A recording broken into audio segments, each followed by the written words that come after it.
Hello, good morning. It is Eric Erickson here. How are you? I hope your targets are, maybe now is a good time to rethink naming the store Target. Welcome. Gallows humor this morning. The phone number, if you want to be a part of the program, 877-97-ERIC, 877-973-7425. Obviously, we've got the riotous situation around the country, tumult, the president not yet feeling the need to address the nation. They're thinking of it. I've got some thoughts on that. We need to probably deal with that. Let me give you the background of what has happened, though, around the country. There have been a series of riots, obviously, around the country, hijacked, if you will, the George Floyd death. There were peaceful protests in the black community to demand justice for George Floyd. They started on Friday. Antifa and others infiltrated those riots and led them to become violent. And what I find remarkable are the number of members of the media who leapt immediately to the idea that this is somehow white supremacist Trump supporters who were actually doing the rioting. It was nothing of the like, and yet they couldn't help themselves making that claim because they can't bring themselves to acknowledge that Antifa might actually be to blame. They did not want to do that. We're also seeing intelligence operatives around the world taking advantage of the situation, trying in some ways to infiltrate and use online systems to pass disinformation and magnify the disruption that's happening in the country. Here's Robert O'Brien, the National Security Advisor to the President. Okay, and what can you tell us about any of the far-right groups that might be trying to use this as a predicate to prompt a race war, as Vice News reported that they are also part of some of the unrest, some of the violence we're seeing. And then, of course, Senator Rubio saying that foreign adversaries through social media are trying to stoke violence as well. Well, I have not seen those reports, and I haven't read. I generally don't read Vice, so I haven't seen the reports on far-right groups. This is being driven by Antifa, and they did it in Seattle. They've done it in Portland. They've done it in Berkeley.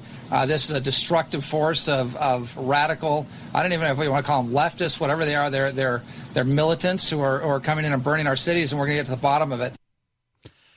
And a little more. Okay, and what can you tell us about any of the far-right groups that might be trying to use this expansion of the conversation as a predicate to prompt a race war, as Vice News reported that they are also part of some of the unrest, some of the violence we're seeing. And then, of course, Senator Rubio saying that foreign adversaries through social media are trying to stoke violence as well.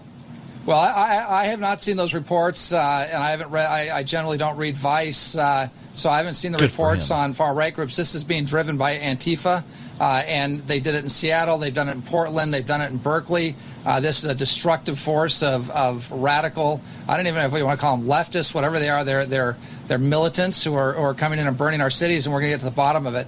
And as far as our foreign adversaries, look, we always have foreign adversaries who are on Twitter and Facebook and other places trying to sow discord among Americans. And, the difference between us and our foreign adversaries, and I want to send a message to the Chinese or whoever else are taking satisfaction of this.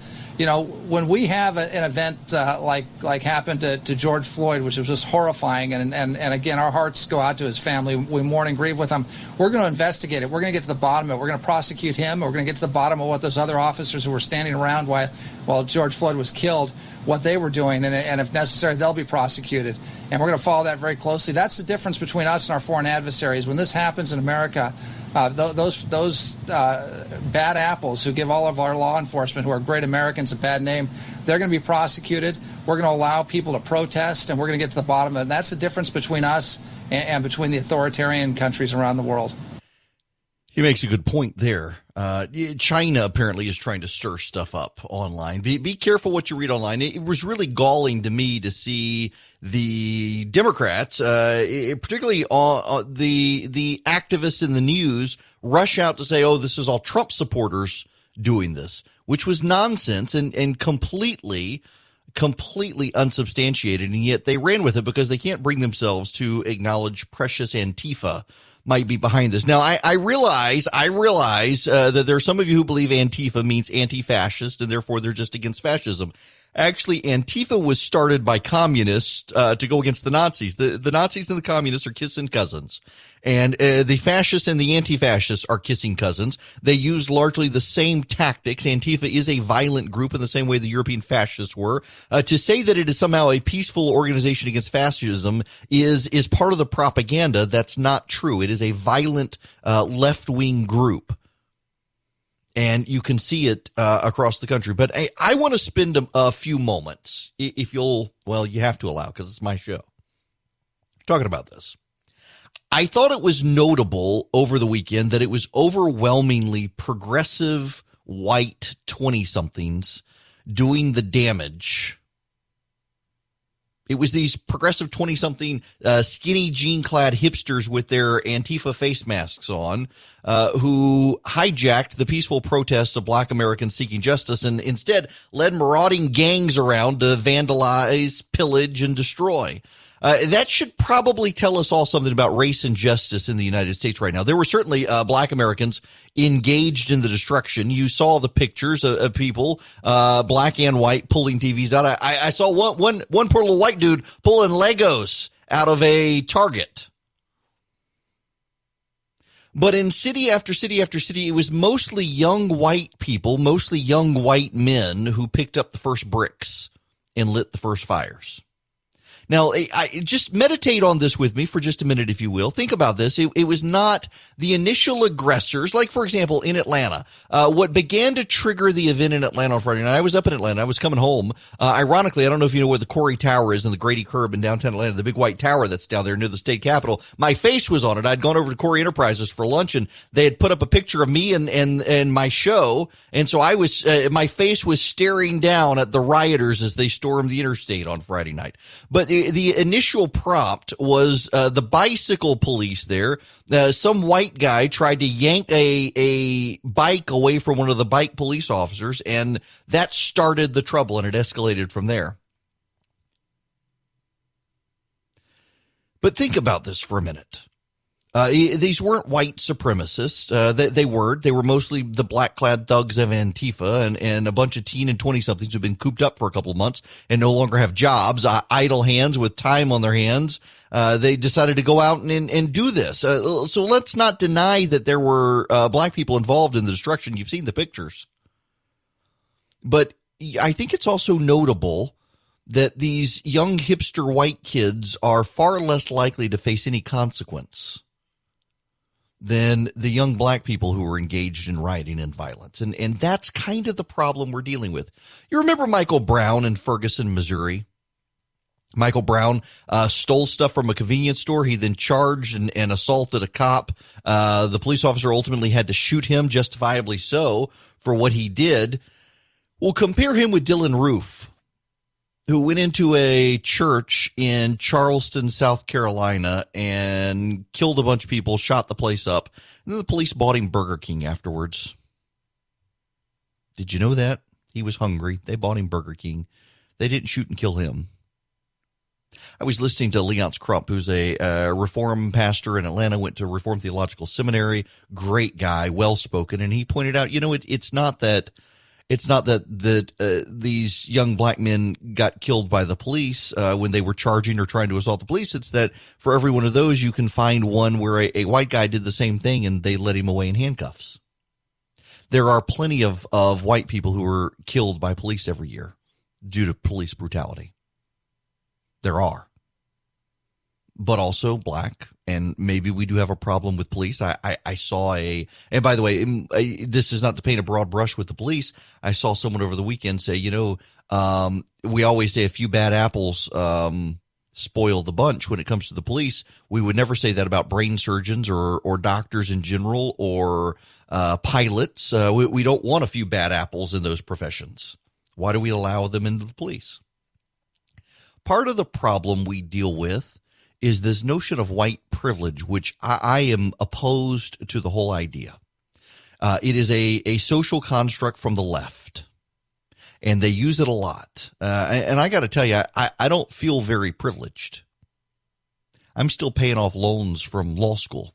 I funded my entire law school ride with student loans. I'm still paying them off. I don't even practice law anymore. I busted my butt to get where I am. I certainly don't feel privileged. That's not privilege. It's hard work. It's sweat equity.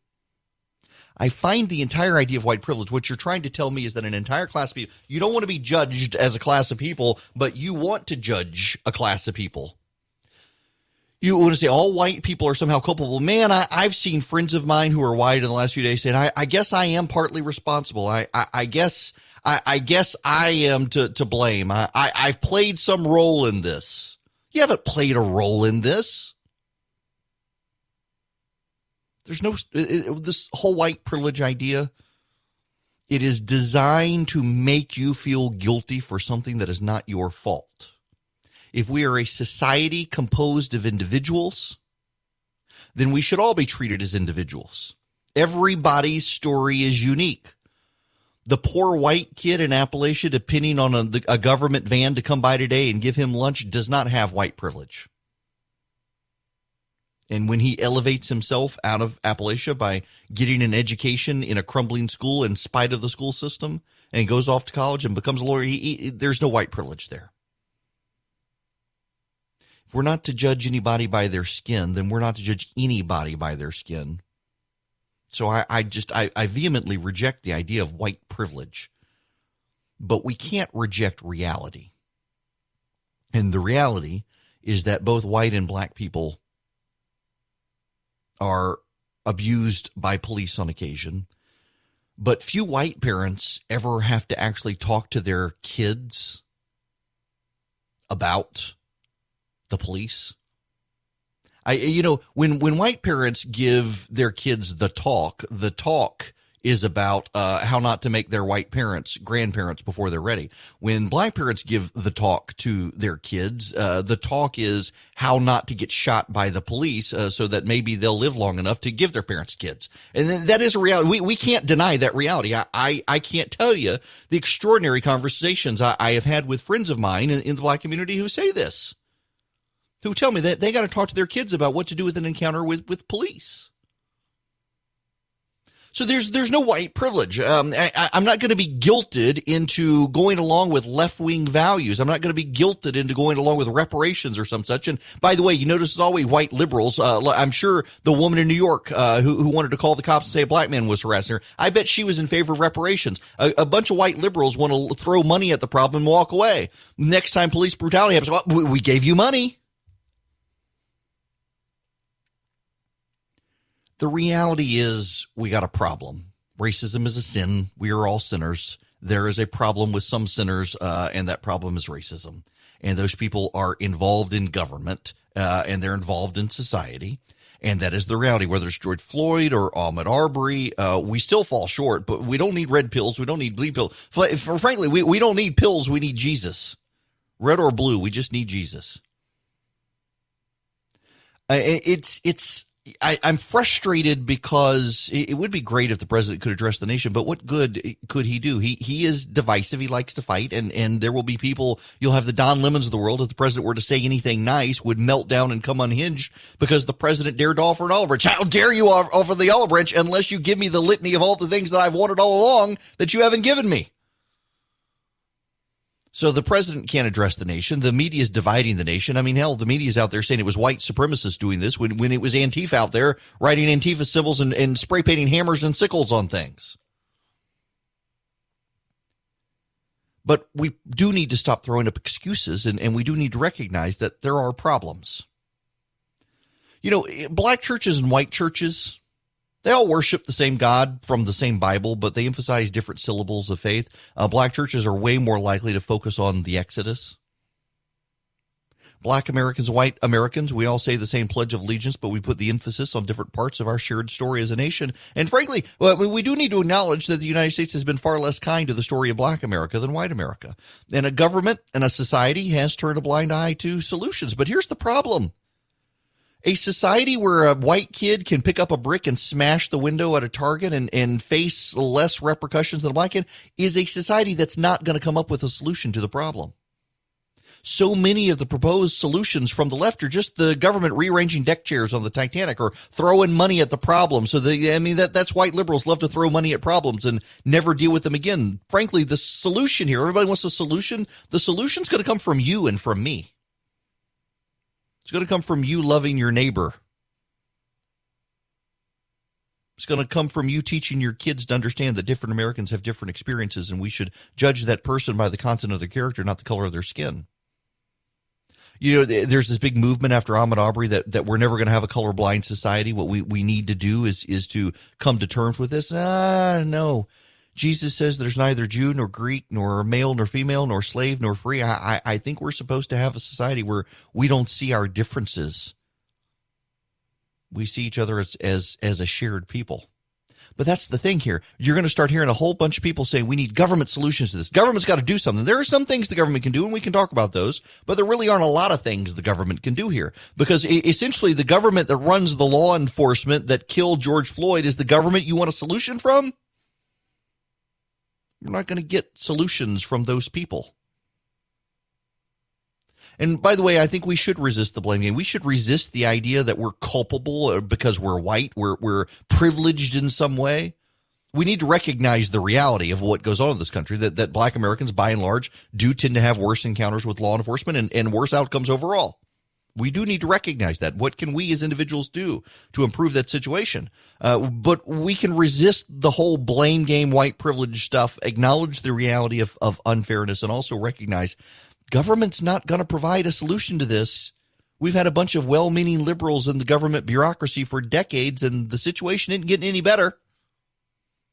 It's going to require you around the table with your kids discussing this, not government trying to find a solution. The phone number, if you want to be a part of the program and discuss this, is 877-97-ERIC, 877-973-7425. I really, this weekend, seeing all this stuff happening, spent a lot of time trying to figure out how I wanted to discuss this. I hear the phrase white privilege more and more these days, and it really rubs me the wrong way. And I understand what people mean by the term, that somehow I, as a white American, typically have access to means and resources that people who are not white don't have. I get that.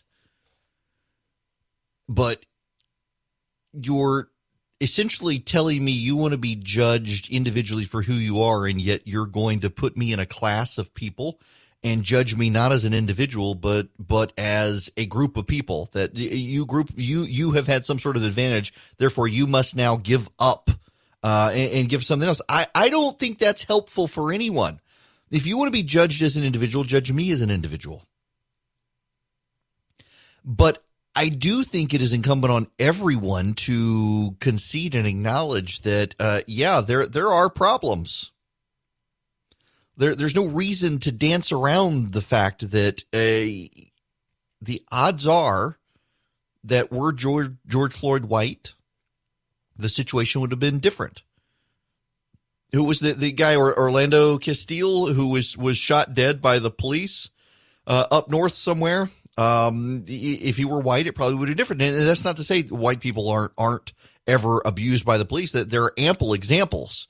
But there's no need to engage in whataboutism here, to just acknowledge a truth of the matter. And that truth is that oftentimes when it comes to government, if you're black, you're treated differently. And I hear people say on the right, and I used to be in this camp of, well, look at the collapse of black families and the rise of crime and drugs and gangs. And so, of course, the police are going to treat the black community differently. But again, I want to be treated as an individual.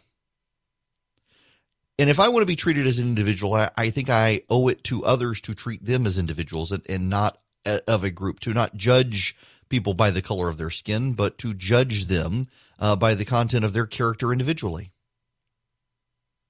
And I don't think we're going to find a government solution to this. I just don't. There are some things the government can do. When we come back, I'll talk about that and what I think the president probably ought to do. I think the president, oddly enough, is an interesting person to be able to take this on. And I want to tell you, maybe I need to, I will give you my suggestions. I haven't called the White House, haven't talked to the president, but I will give you my suggestions for what the president should do. But there is one thing, Justin Amish, from Michigan is proposing one of the major reforms that could actually happen to help some of the problem. But there's something the president, I think, can do, and we'll discuss that here when we get back. We'll take your phone calls as well. Hello there, it is Eric Erickson here. The phone number, if you would like to be a part of the program, is 877-97-ERIC, 877-973-7425. I want to talk a little bit about the qualified immunity issue and what's going on here. This is a thing Justin Amish from Michigan wants to change. Qualified immunity it's essentially a court doctrine that the courts have put in place that unless there is a clear precedent in violation of civil rights by a police officer, the police are presumed not to have violated your civil rights. In other words, if a police officer does something that is determined to be wrong, but no one has ever done this thing before, then the police officer can't be sued. He's got qualified immunity. Now, the next police officer who does the same bad thing can be sued because the prior police officer's case determined that it was bad. But if there's no precedent for it being bad, then you've got immunity from your lawsuit. And the courts have applied this over the years in a variety of cases to protect government ministers and bureaucrats from being sued for their conduct. And Justin Amish wants to get rid of it. And frankly, if he did, it could potentially help the situation because, listen, there shouldn't be a judicially imposed protection for government bureaucrats of any kind. And I don't mean bureaucrat disparagingly, just people who work in the bureaucracy of the government, whether law enforcement or otherwise.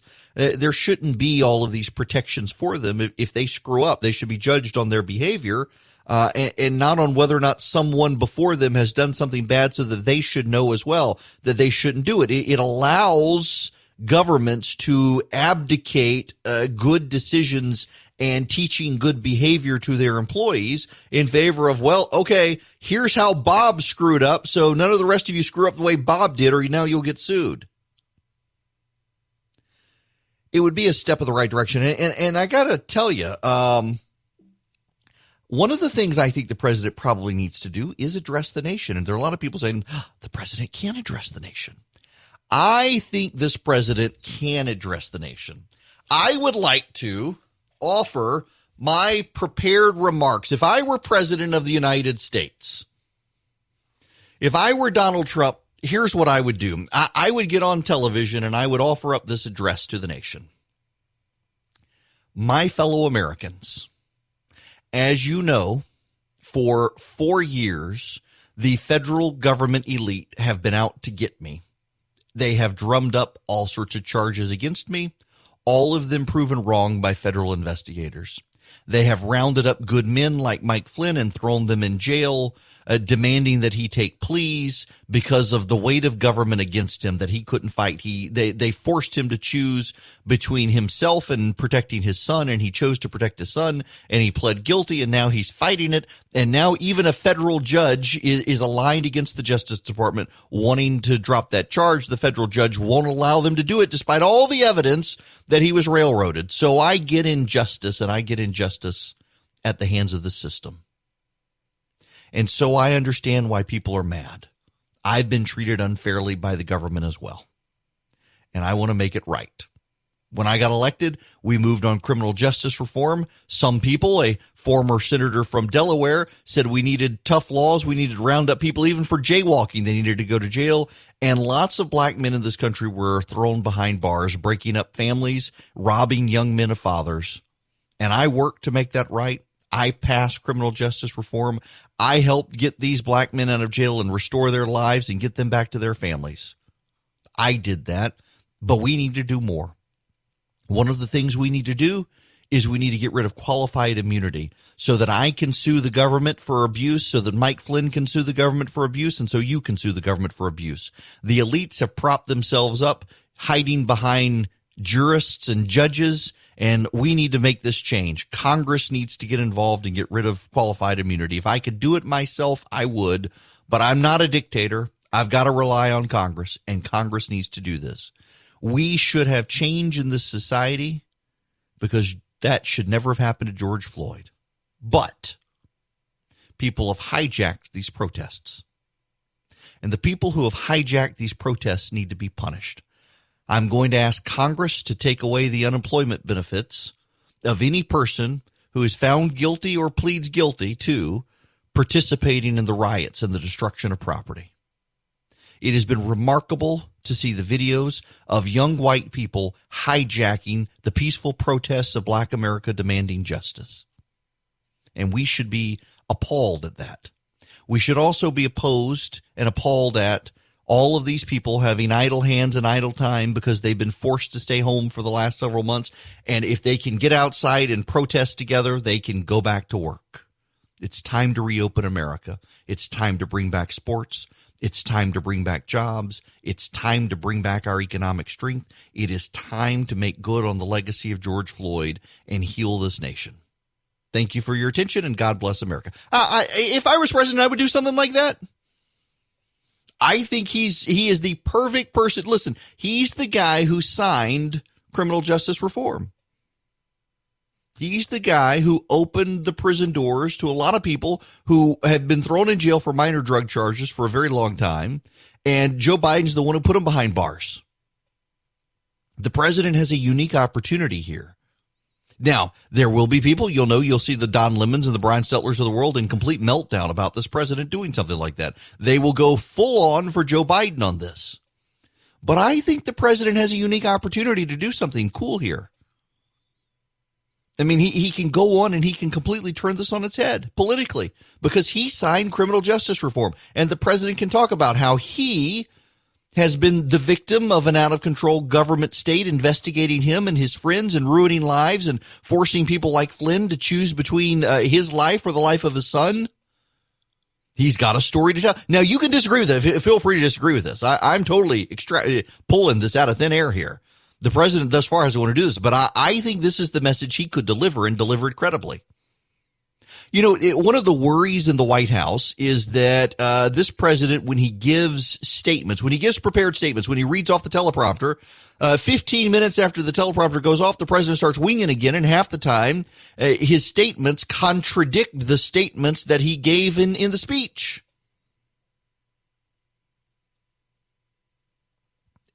In this, I think you could get in the president's head and get him to focus on this as injustice. You could get him to focus on qualified immunity. You could get him to focus on, we need to get rid of this.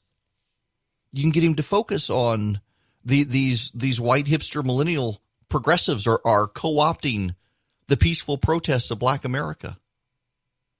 You could get the president to do this, and he could potentially stay on message and help himself. Here's the thing here.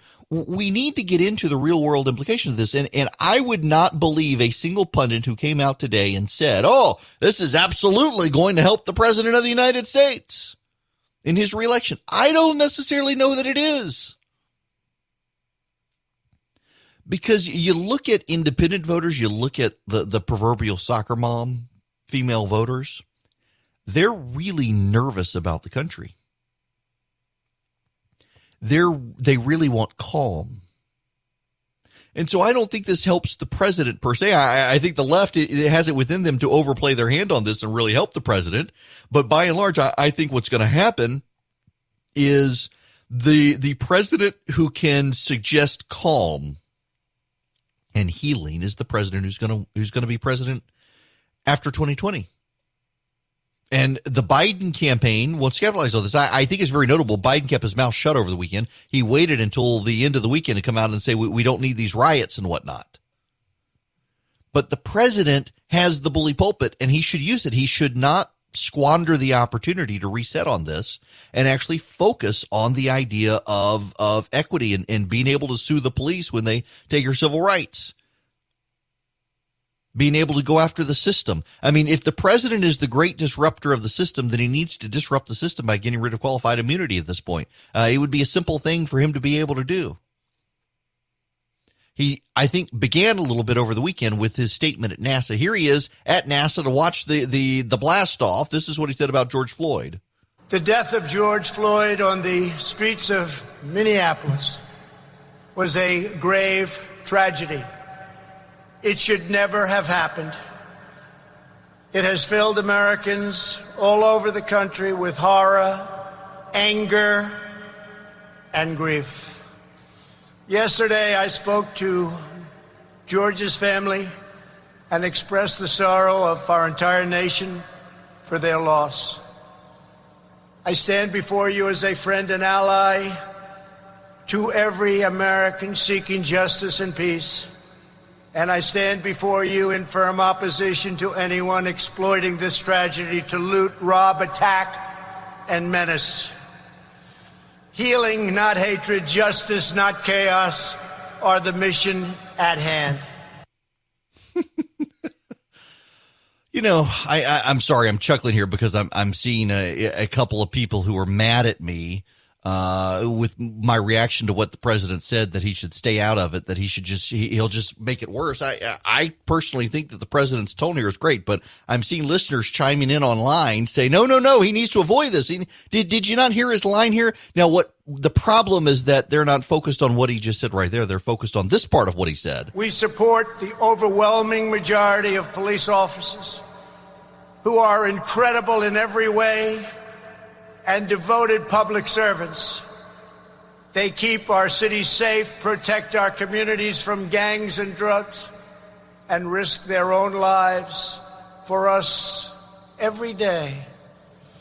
No one is more upset than fellow law enforcement officers by the small handful who fail to abide by their oath to serve and protect. My administration will stop mob violence, and will stop it cold.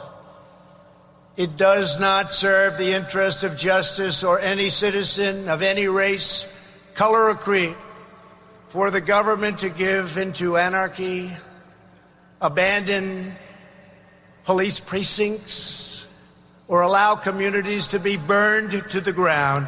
Won't happen. Those making excuses or justifications for violence are not helping the downtrodden, but delivering new anguish and new pain. From day one of my administration, we have made it a top priority to build up distressed communities and revitalize our crumbling inner cities. We fought hard with Senator Tim Scott and many others to create opportunity zones, helping to draw a surge of new investment to the places in our country that need it most. We must all work together as a society to expand opportunity and to create a future of greater dignity and promise for all of our people. See, I like that message, but the people who are chiming in on social media that I'm snickering over are really upset about his tough talk, law and order stuff at the beginning of that part. And his tweets over the weekend. Now, his tweets certainly did draw criticism. His tweets drew criticism, for example, from Tim Scott, the senator from South Carolina, who he's mentioned positively. Tim Scott said his when the looting starts, the shooting starts wasn't helpful. And I tend to agree with Tim Scott on that. The president maybe should have stayed away from some of his statements on Twitter. But that speech at NASA, that's he needs more of that. And someone needs to down, so apparently there was a crisis meeting at the White House. Axios, which has some very good sources of the White House. So there was a crisis meeting at the White House with the president explaining to him that independent and female voters really are mad at him right now, and that he's going to lose his reelection if he can't figure out a way to get those people back. And part of that is stop spinning them up on stuff on social media. And what they perceive is he's pouring gasoline on a fire, and they don't like it. Tim Scott, the senator from South Carolina, also admonishing the president on his tweet. Well, those are not constructive tweets, without any question. I'll say this. I spoke with the president yesterday morning, and he and I had a good conversation about what are the next steps. I told him what I'm going to tell you. which is, Mr. President, it helps us when you focus on the death, the unjustified, in my opinion, the criminal death of George Floyd. Those tweets are very helpful. It is helpful when you say what you said yesterday, which is that it's important for us to recognize the benefit of nonviolent protest. It is helpful when you respond to my request to have the Department of Justice, led by Attorney General Barr, have a commission and a conversation around race and justice in this nation. Mr. President, it is helpful when you lead with compassion. But Senator Scott, I've got a minute left. Did you? There are so many things the president can do right now. There are so many things he can do. The problem is the White House staff is divided on what to do.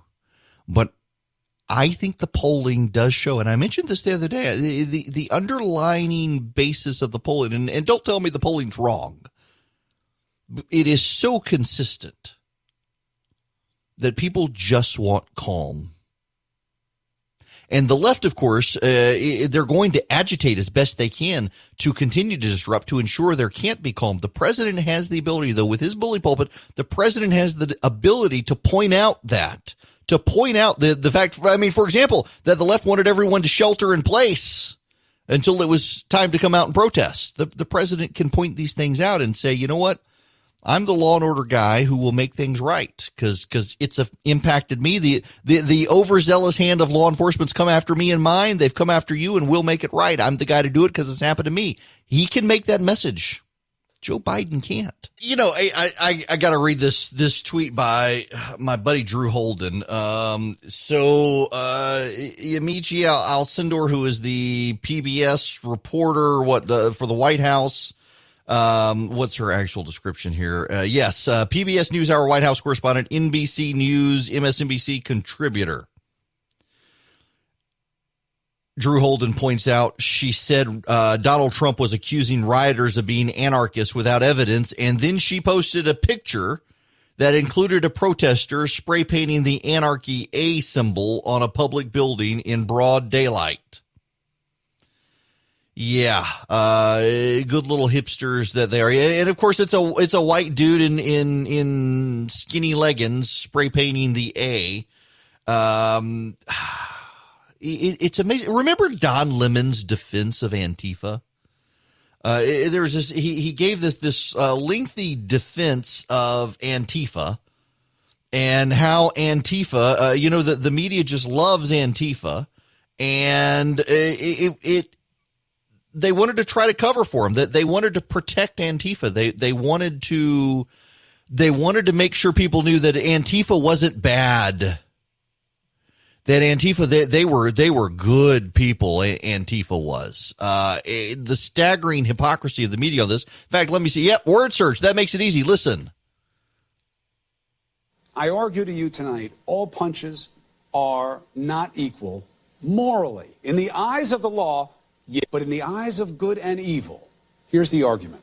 They are strictly principled anti-fascists. And what they see in the Trump administration and what they see happening in this country, they see the neo-fascism that we see. And they've taken a principled stand to stand against white supremacists and white nationalists wherever they may show up. It says it right in the name, Antifa, anti-fascism, which is what they were there fighting. Listen, there's no organization is perfect. There was some violence. I think that a lot of people recognize that when pushed, self-defense is a legitimate response to white supremacist and neo-Nazi violence. The problem is to equate the violence in reaction against bigotry with the bigotry itself is to misunderstand the fact that when you go to cancer treatment, the radiation is tough treatment, but it is meant to remove the cancer. There's a group of anti-fascists called the Black Bloc, which do tend to get violent. Their idea is, look, nonviolence hasn't worked, and we are going to try to stop this. But they wouldn't have been there. They wouldn't have been anywhere near there had it not been for the fact that white supremacists, neo-Nazis, were out scaring the living daylights out of most of the people in that town. Thuggishness is thuggishness wherever it comes from politically, and we should be the first to call it out. I disagree. I disagree. Yeah. So the media is emotionally, ideologically invested in supporting Antifa. The media likes Antifa. it's going to be real hard to get the media to cover this accurately, given the media's prior love affair with Antifa. They think Antifa, first of all, they don't really know. They've got no real knowledge of what's happening. They are willing to take the press briefings, the press clippings of Antifa, and peddle them as truth, even though they're not. And it wasn't just Antifa, and that's true. There were a lot of other groups out there, and there were a lot of foreign agitators as well on social media trying to stir things up. Here again, the national security advisor to the president, Robert O'Brien. Well, Senator Rubio is spot on, and I've seen a number of tweets from the Chinese today that are taking some sort of pleasure and solace in what they're seeing here. And I want to tell our foreign adversaries, whether it's a Zimbabwe or a China, that the difference between us and you is that officer who killed George Floyd, he'll be prosecuted, he'll be investigated, he'll be prosecuted, he'll receive a fair trial. These foreign agitators are online spreading disinformation. Be careful what you read on social media, but interestingly enough, Twitter doesn't seem to want to fact check any of them. They only just want to fact check the president of the United States, which in and of itself is a problem. Father's Day can be stressful trying to find the perfect gift for your dad. Thankfully, Tommy John's, the revolutionary underwear and clothing brand, knows that comfort is for everyone, even your dad. So gift him the softest, most breathable base layer he's ever worn. Their new and improved men's underwear is now twice as durable as his current pair and infinitely more luxurious, guaranteed. Plus, Tommy John is offering their best Father's Day deal ever with 25% off site-wide, including easy-to-gift sets that you can order straight from your phone directly to your dad's door. All of Tommy John's layers are built for next-level comfort. Whether you're on the hunt for lounge pants, lazy-day joggers, or the softest Zoom-ready tees and polos for you or your dad, any you've ever worn, Tommy John's has you covered. And remember, to get your order in before June 17th ensures your gift arrives before Father's Day. Tommy John's is the perfect gift for all the dads in your life. Delivery comes with comfort to your dad's door with 25% off site-wide at TommyJohn.com/Eric. That's TommyJohn.com/Eric for 25% off site-wide. See the site for details. Tommy John, great underwear, great comfort, great loungewear, just great, well-made products. It'll give your dad something comfortable to put on for Father's Day. Hello and welcome. It's Eric Erickson here, the Eric Erickson Show, way across the United States now through the series of tubes known as the Internet, all over the state of Georgia as well. The phone number, if you want to be a part of the program, is 877-97-ERIC, 877-973-7425. We can move on to a degree from the rioting. Let me give you an update on where we are in the state of Georgia right now with the virus. Remember the virus? Amazing how I think part of it is the media was just ready to be done with the COVID-19 news cycle. I know I have been for a while. We still got to pay attention to it some, but we've crossed 2,000 deaths in the state now, 2,055 deaths, 8,033 total hospitalizations, 47,496 confirmed cases. But the good news is the number of people in the hospital continues to decline. We are now at we are now at 800 cases in the hospital. At the beginning of May, we were at 1,600 people in the hospital. So the number keeps headed in the right direction. And now we've got all these it almost makes you wonder if they were serious.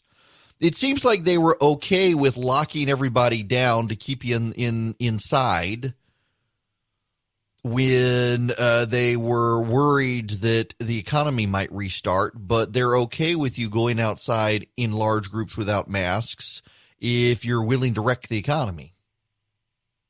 I mean, it doesn't seem to me that there's a coincidence in the progressives who demanded you stayed home for 2 months. Well past, they moved from flatten the curve to, well, we can't leave our houses until there's a cure. And then suddenly people wanted to burn down businesses. They're like, okay, you can go do that. It's almost like they really do want to wreck the economy. And it's like they really do want to just cause disruption. It's like they really do want to harm the president and make it hard for him to win re-election. And they'll do whatever it takes. And that is whether it is stay home so that you can't wreck the economy, or go out and burn everything down. It's just fascinating that the pushback from so many in the left is that these people out there are white supremacists when it's clearly, you can tell, Antifa does have a uniform, that black clad. They dress in black. They cover their face. They wear Palestinian protester head garments. I forget what you call those things now. And they're all a bunch of 20-something white kids. In fact, there was a scene in someplace. Somebody just said this to me. Where was this video? Obviously, we can't play it on. This appears to be in Washington, D.C.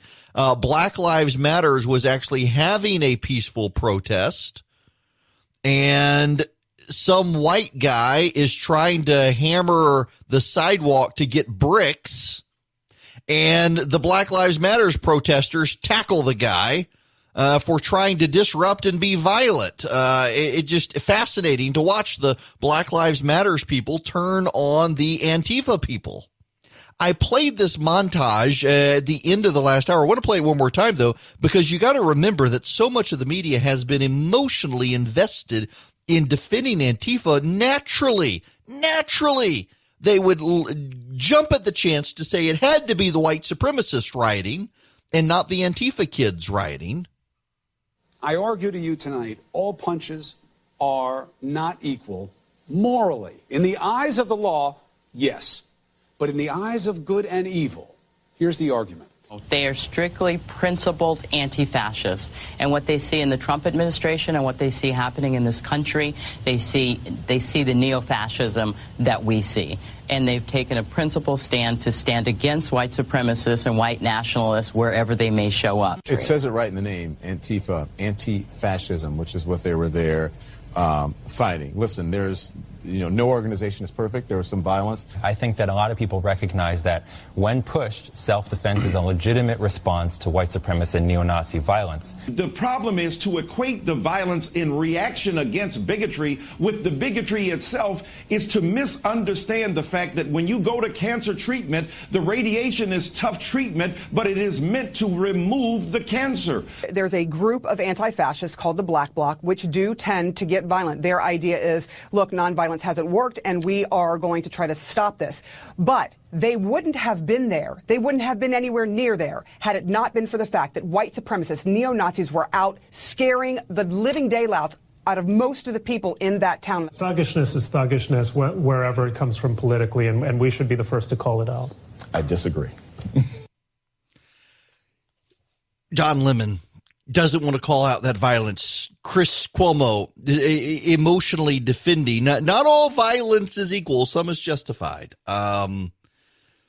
There is a real problem with violence on the left, and they're projecting on most days when it comes to the right. And we're seeing that around the country as these private businesses are being destroyed. And it's very interesting to hear the Democratic voices who hate health insurance and believe that health insurance doesn't actually make you whole are out there saying, oh, just the property and casualty insurance. It'll make good on stuff. So health insurance is bad, but property casualty, it's A-okay. Everybody's got that, so it's okay. So burn down the businesses. Our moral betters in the press are showing their vapidness to a degree. Now, it is interesting to hear calls from, members of the press say you can't go to church. You can't go to church.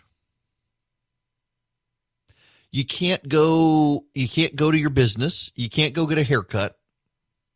Some places are still locked down. In California, that church lost the case before the Supreme Court over going back to church. The governor, I think part of what influenced John Roberts' decision, they were siding with the liberals on the court, was that, in fact, churches are starting to reopen in California.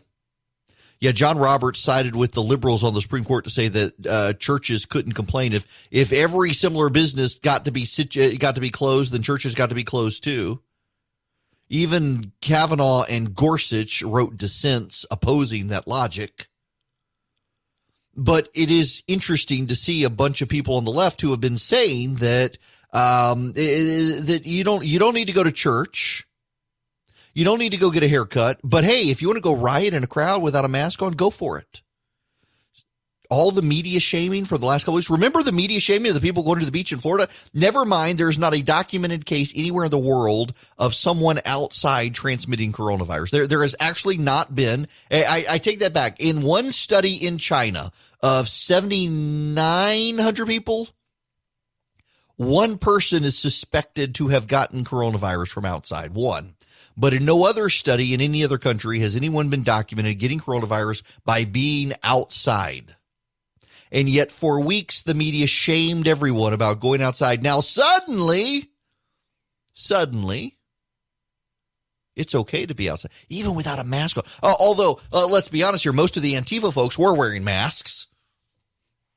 Maybe we need to the governor here in Georgia suspended enforcement of the anti-mask law. Maybe he needs to go back to doing that and say you can't wear a mask in public. Maybe. But the media shaming is suddenly gone. Now, is the virus going to spread? That reminds me, Keisha Lance Bottoms, who I will get to here in a minute, actually said that as protesters spilled into metro communities this weekend. Atlanta Mayor Keisha Lance Bottoms offered demonstrators a few words of advice. If you were out protesting, you probably need to go get a COVID test this week, she said during a press conference Saturday evening. Local and national health experts echoed the mayor's concerns, given some unknowns of how the virus might be transmitted. There is little that we know about how protests or events like this impact transmission, said Emory infectious disease expert Dr. Carlos Del Rio. It is not good, and it is not good for a variety of reasons. Sparked by the death of George Floyd, who died Monday after being pinned down by a then Minneapolis police officer. Protests in Atlanta and other major cities drew large crowds into the streets this past weekend. Hundreds gathered downtown and in other parts of the metro Atlanta area, linking arms, standing in close proximity, and chanting or shouting. Some wore masks, but many did not, raising concerns of how the protests may alter the trajectory of Atlanta's COVID-19 transmission rates in the coming weeks. I'm sure they'll blame Brian Kemp. I'm sure if the virus starts going back up in the city after these protests, they'll blame Brian Kemp. I do think it's funny. Andrea Young, who's the executive director for the ACLU in Georgia, let me give you this quote. She says, "You have a First Amendment right to be present in public spaces to express your views. Attending a protest is an individual decision, but certainly we would always encourage people to follow the guidelines of science and health professionals when they're out in public. It is hard to say you should go to the grocery store but not follow your conscience when something is calling you to be present and stand for justice." Yep, okay.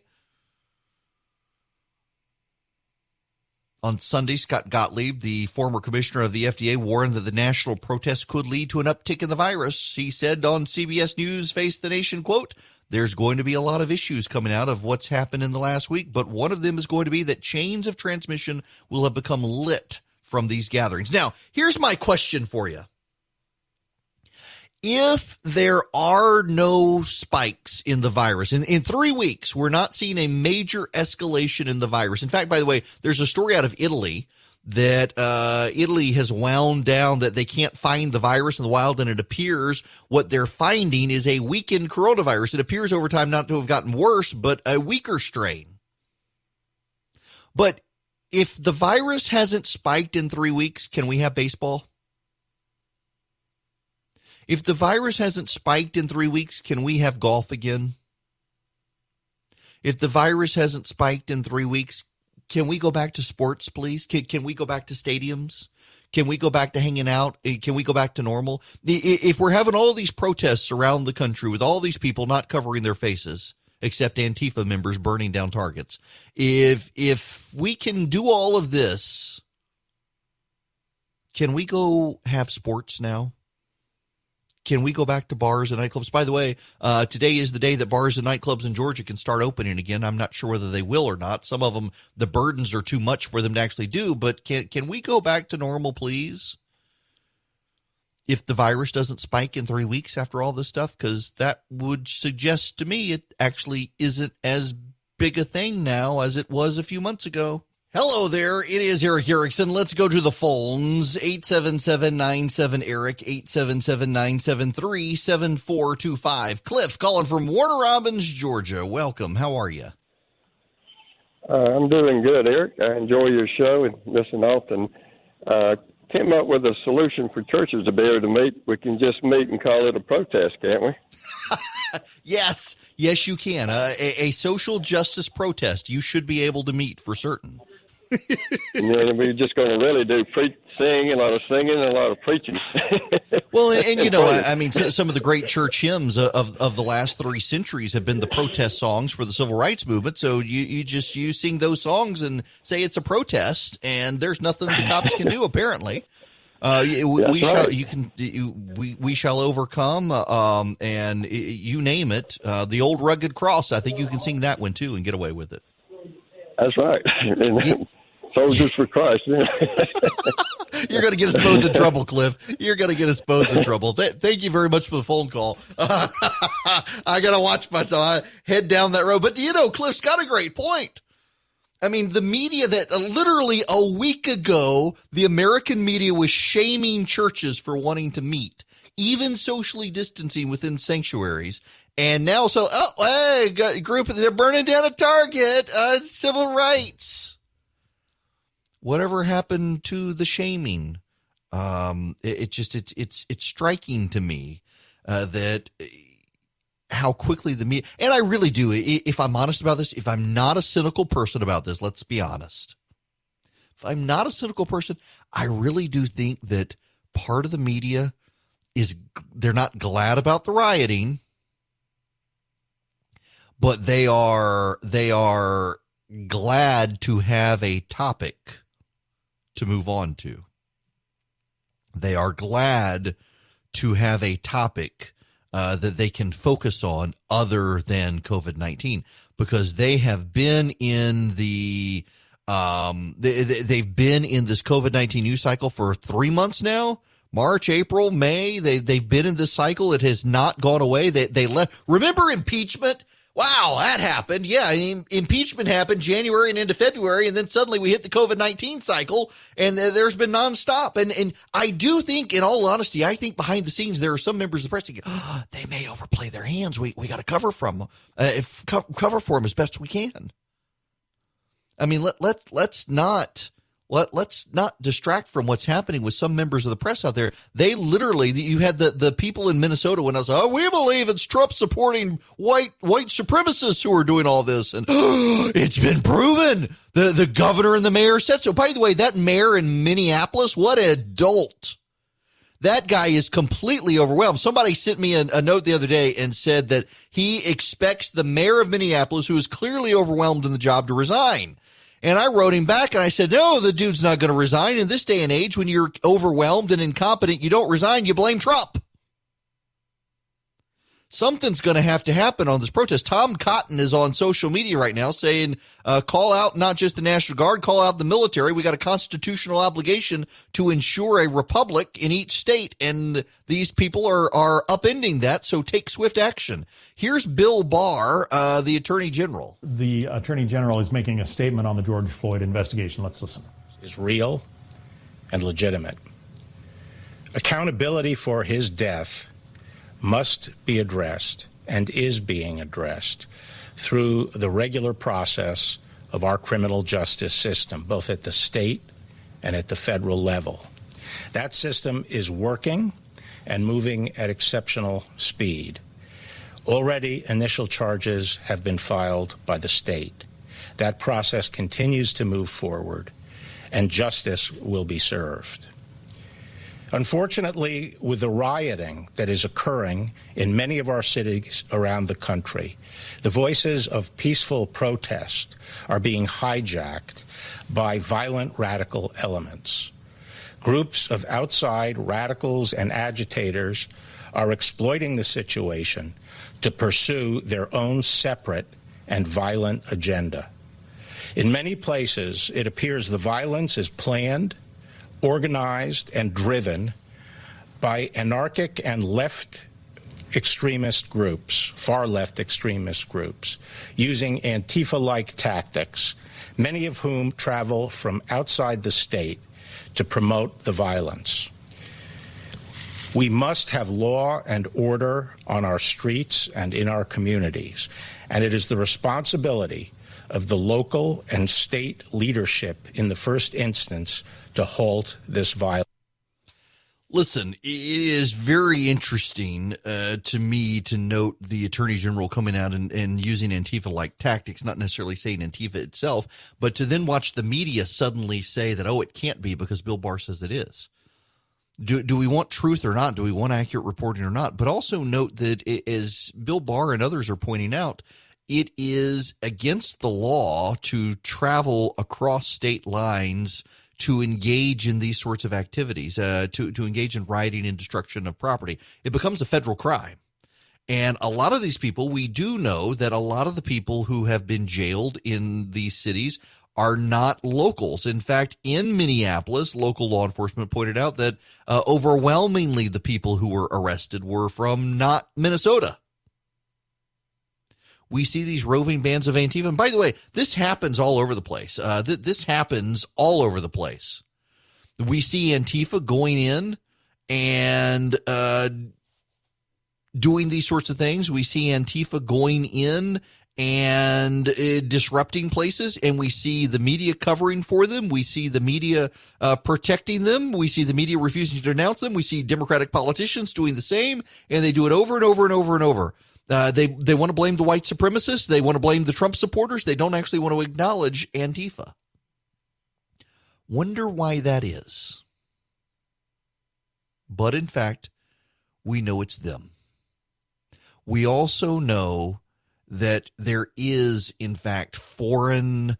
There are foreign disruptors involved. In fact, in Minnesota, law enforcement websites were hacked, or at least tried to be taken down from people overseas. So the rest of the world is kind of looking at this and wondering what on earth is happening. I will tell you, though, there actually is a star out there. A star is born.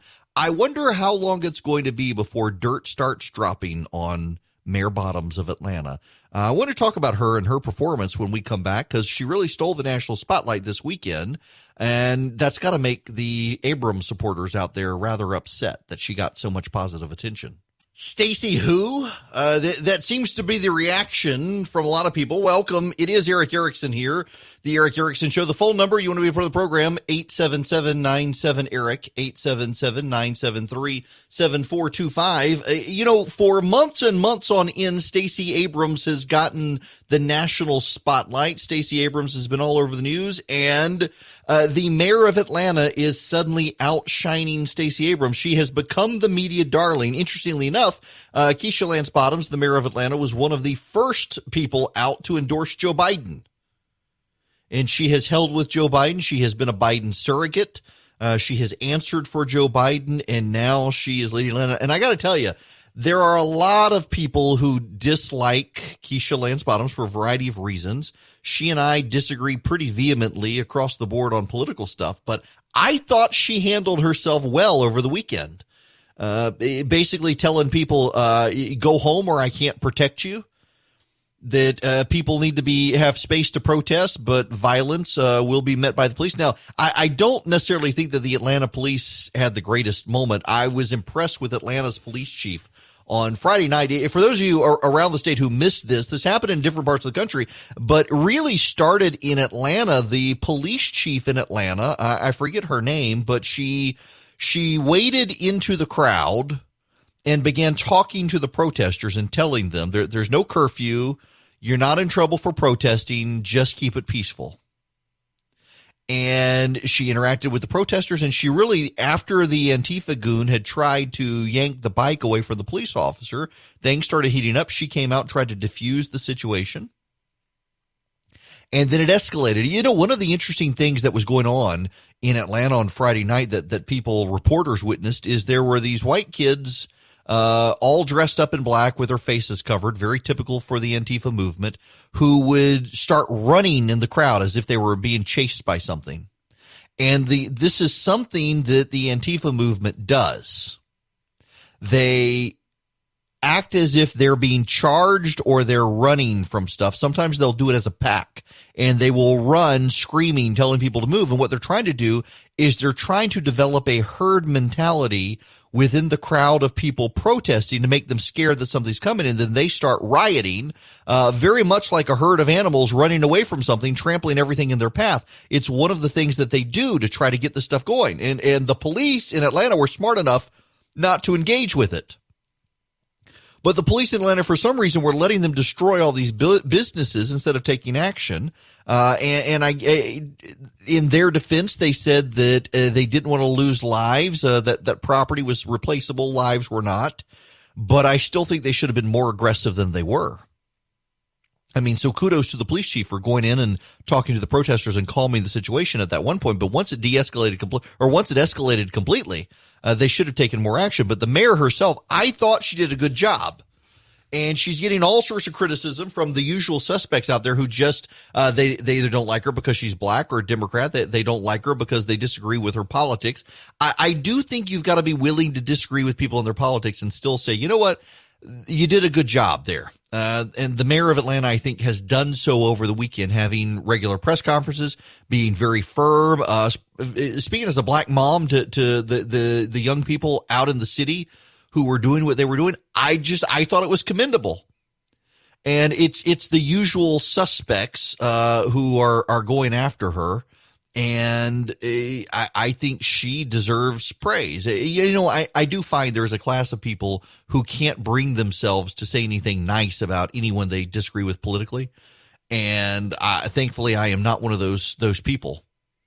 But it is just crazy to me to see the amount of hate coming her way dealing with this difficult situation. And meanwhile, what I think is good is, you know, she and the governor have parted ways, or at least they had parted ways on his reopening of the state. She came out and was critical of him and has since come out and said she was wrong, that the virus did not start spreading again the way she thought it was. And now Atlanta is moving on to phase 2 of a slow reopening.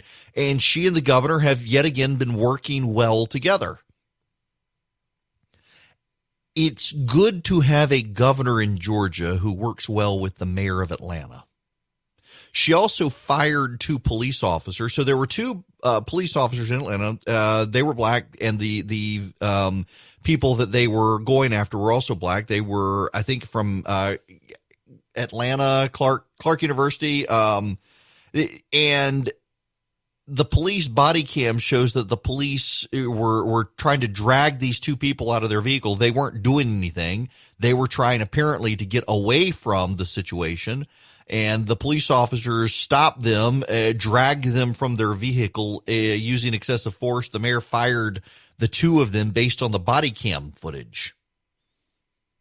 And now she's out there telling people they need to go get COVID-19 tests if they were protesting, that they could very well be spreading the virus.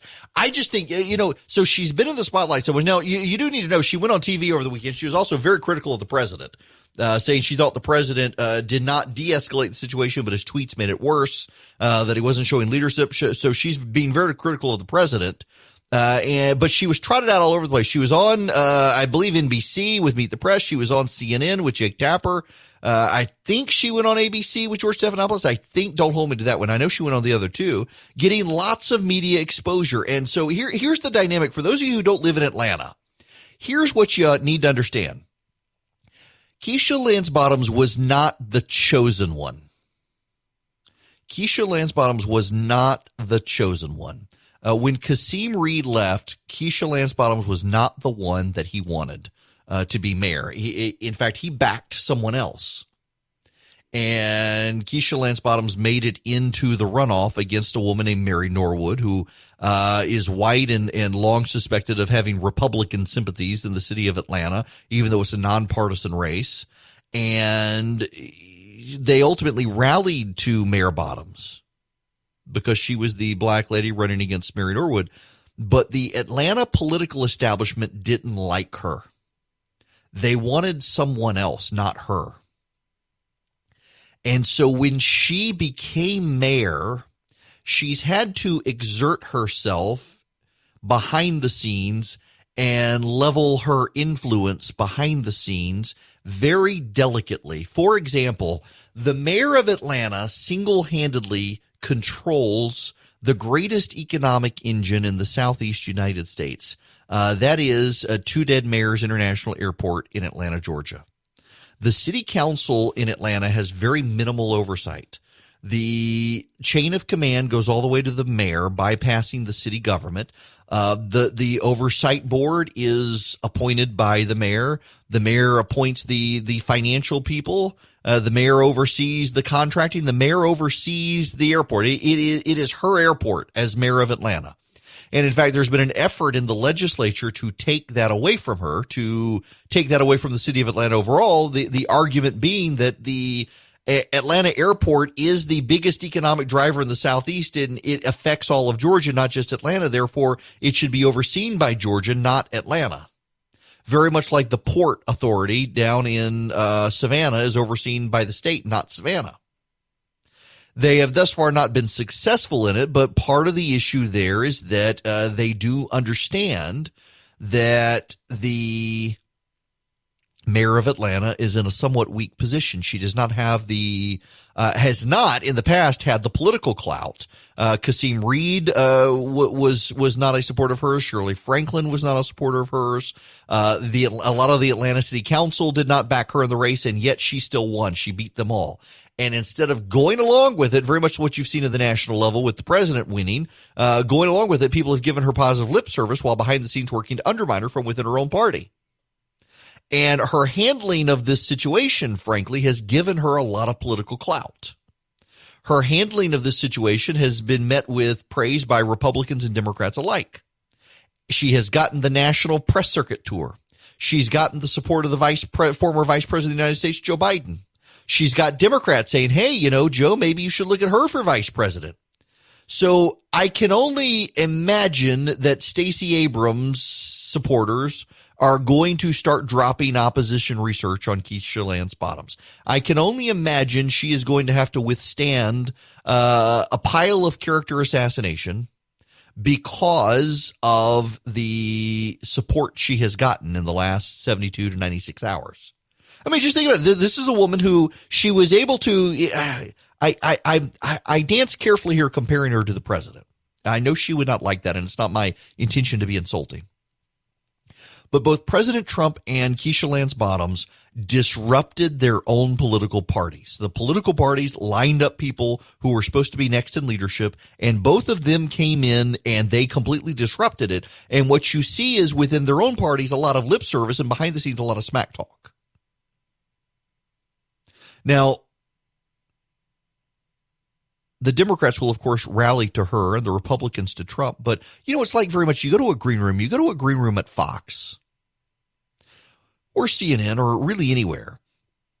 And behind the scenes, there's still a lot of people who will privately criticize the president who publicly will hump his leg.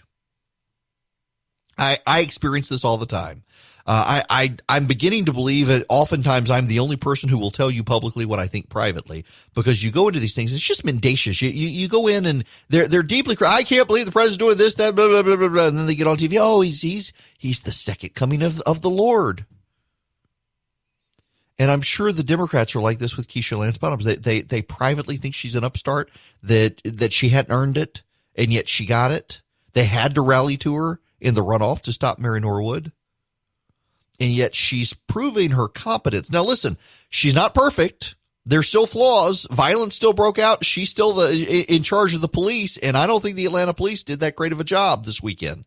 I look at what happened in downtown and in Buckhead. I think it's hard to argue that the police effectively did their job, essentially allowing people to destroy private property, thinking, insurance will take care of that. I don't think they should have done that, because ultimately that will drive up costs. And some of those businesses that were already on shaking footing, they're not going to be able to come back. But overall, I think she had a pretty firm and effective presence this weekend. And I suspect that's going to start giving her some buzz on this vice presidential stuff. And I suspect that means that some of the other people out there are going to do what they can on the Democratic side. They're going to do what they can to come out and throw some of the dirt out at her that came up during the Atlanta mayoral race, because she is overshadowing a lot of people right now, including Stacey Abrams. And Abrams wants the job. Can you imagine the situation if Bottoms becomes a real contender for VP? Because Abrams covets it relentlessly. Abrams supporters, in Georgia, it's kind of an open, for those of you not in Georgia where I am, it is kind of at this point an open secret that a lot of Democrats are brimming with resentment over Abrams dominating the conversation. It's real hard for some of these other Democrats to get traction and attention when everyone is expected to stand in the shadow of Stacey Abrams. And now here comes Mayor Bottoms kind of standing on her own 2 feet outside of Stacey Abrams' presence. Some of these people are going to be really upset, and they're going to come for the mayor of Atlanta from the Democratic side. And it's going to be amazing to watch it happen. Democrat on Democrat slander and slur, all because she dared to be competent over the weekend and might just no longer be in the shadow of Stacey Abrams. Interestingly enough, someone who is getting attacked is John Lewis, the civil rights icon and congressman. He's got pancreatic cancer. He's at home. He hasn't been able to work. He's been battling, and he came out and weighed in on the violence. He said on MSNBC, "We must continue to teach the way of peace, the way of love, the philosophy and discipline of nonviolence, and never, ever give up on any of our brothers and sisters. We're one people. We're one family." To the rioters here in Atlanta and across the country, I see you and I hear you. I know your pain, your rage, your sense of despair and hopelessness. Justice has indeed been denied for far too long. Rioting, looting, and burning is not the way. Organize, demonstrate, sit in, stand up, vote, be constructive, not destructive. History has proven time and again that nonviolent, peaceful protest is the way to achieve the justice and equality that we deserve.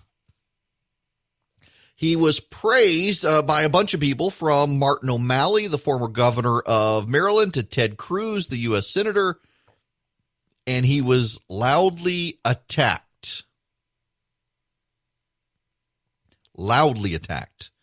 by young Antifa sympathetic people on Twitter. I kid you not. It's crazy to see the AJC having some of this, a lot of it emotional scars. It just over, I should say emotional. So I'm trying to read and talk at the same time, but it's not going well.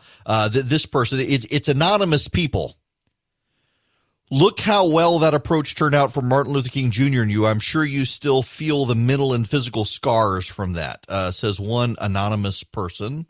And I tend to have a hard time with these stories where, like what the AJC is doing here, they take one or two anonymous trolls on Twitter and say, critics say, except this is actually a pretty big, issue with a lot of younger people. Here's one person says, I love you. You're a hero in my family, but we've organized, we sat in, we stood up, we voted. We've been doing this for decades. Maybe what the country needs is know that if you murder a black man in the streets, then every street in every major city will burn, says one. And this is a pretty big sentiment. Now, what is so interesting, and here is a What is Atlanta account. I hate to say this, but nonviolent protests haven't worked. It's why there's so much rage. History has proven time and again that nonviolent, peaceful protest is the way to achieve justice and equality that we all deserve. I disagree. Ask Gandhi. His nonviolent protest liberated a country.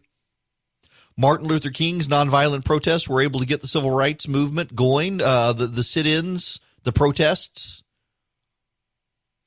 Had the Black Panthers, the violence of the Black Panthers and the Malcolm X philosophy dominated the civil rights movement, I dare say it would not have been as successful as it was. And yet increasingly what we see are a group of people who go to public schools who have no sense of history. They don't learn history. My goodness, can you imagine how much worse things are going to get when the lies of the 1619 Project are taught in school as if they're true? My goodness gracious. But here comes John Lewis to say protest, but be peaceful. The mayor of Atlanta, Keisha Lance Bottoms, comes out and says the way to have change is to register to vote and go vote, not to burn down buildings. And they attack her for that. Attack. It is remarkable to see, frankly. And it's not going to work. And see, here's my thinking. I don't think you can say that this helps the president. Because as I said in the first hour, the dominant prevailing underlying sentiment of the polling is that people are tired of the chaos. And right now they're blaming the president for the chaos. And they blame the president for this chaos. But the left has a habit of overplaying their hand on stuff like this. And I think we're beginning to see that as these protests continue. I think you see the left will overplay its hand on this. There are a lot of people, the polling suggests among a lot of women and independents, they don't like the president, but they like his policies. In fact, that's kind of an underlying sentiment of his campaign message. You watch some of the president's campaign messages, and they say, you don't have to like the president to recognize the job he's doing for America. And that's actually a sentiment out there. A lot of people they don't like him, but they like the job he's doing for America. But they're tired of the chaos. They are really freaking tired of day-to-day disruption. They're tired of riots. They're tired of the president's Twitter. They're tired of him picking fights. They're tired of the left picking fights. They're tired of the yeah on TV. They're tired. They just want to break from it all, and they feel like it's in your face, rub your nose in it every single day, and they're worn out. And right now they blame the president. So I don't think these riots and whatnot actually help the president. There are a lot of people out there. I think it's cheap political sentiment to say, it's the left doing this, therefore it helps the right. No, I mean, you've got the media in overdrive right now saying it's not even the left. And some people are going to believe it. That idiot Joy Reid on MSNBC is all, this white supremacist doing this. Maybe your account was hacked by somebody. The FBI will have to look into it. But I don't think it necessarily helps the president. I think if it continues, though, that there's a perfect opportunity here for the president. I think if it continues, then there is an argument for the president that these people have overplayed their hand so tremendously, and that he's the only path back to normalcy. It's striking to see the political dynamic right now. The White House is nervous that the president may go off script and say something that makes the matter worse. He has a real golden opportunity to go say something to make it better right now. And when you've got young left-wing agitators going after a guy like John Lewis for saying we need to have peaceful protests, it opens the opportunity for the president. Father's Day can be stressful trying to find the perfect gift for your dad. Thankfully, Tommy John's, the revolutionary underwear and clothing brand, knows that comfort is for everyone, even your dad. So gift him the softest, most breathable base layer he's ever worn. Their new and improved men's underwear is now twice as durable as his current pair and infinitely more luxurious, guaranteed. Plus, Tommy John is offering their best Father's Day deal ever with 25% off site-wide, including easy-to-gift sets that you can order straight from your phone directly to your dad's door. All of Tommy John's layers are built for next-level comfort. Whether you're on the hunt for lounge pants, lazy-day joggers, or the softest Zoom-ready tees and polos for you or your dad, any you've ever worn, Tommy John's has you covered. And remember, to get your order in before June 17th ensures your gift arrives before Father's Day. Tommy John's is the perfect gift for all the dads in your life. Delivery comes with comfort to your dad's door with 25% off site-wide at TommyJohn.com/Eric. That's TommyJohn.com/Eric for 25% off site-wide. See the site for details. Tommy John, great underwear, great comfort, great loungewear, just great, well-made products. It'll give your dad something comfortable to put on for Father's Day. Hello, America. It is Eric Erickson here. It's my show. I'll give you a voice in it if you want to, though. You can call in 877-97-ERIC, 877-973-7425. Well, I can't tell you the number of friends of mine who privately offered up a sentiment over the weekend that, man, kind of expecting something bad to happen with that shuttle launch. That just seems to be the way things are going. What a great thing. Americans paused from their antagonism with each other for a short time on Saturday and watched that rocket blast off the SpaceX project with NASA, taking those 2 astronauts to the space station. They docked successfully with the International Space Station. Americans launching from American soil for the first time since 2011. Here's the president. Nowhere is this more true than with our military, which we have completely rebuilt. Under my administration, we have invested $2.5 trillion in new planes, ships, submarines, tanks, missiles, rockets, anything you can think of. And last year I signed the law creating the 6th branch of that already very famous United States Armed Forces, the Space Force. For every citizen who has eagerly waited for America to reignite those engines of will, confidence, and imagination that put a man on the moon, I stand before you to say, you need wait no longer. Through NASA's Artemis program, the United States is preparing for a crewed mission to Mars. Earlier this week, I saw the Orion capsules being worked on in this building. As part of the Artemis Moon to Mars program, those capsules will soon return Americans to lunar orbit for the first time in over 50 years, half a century. By 2024, our astronauts will return to the lunar surface to establish a permanent presence and the launching pad to Mars. The launching pad for Mars, going to the moon. I don't know that we're going to be able to afford it, but it is exciting, is it not?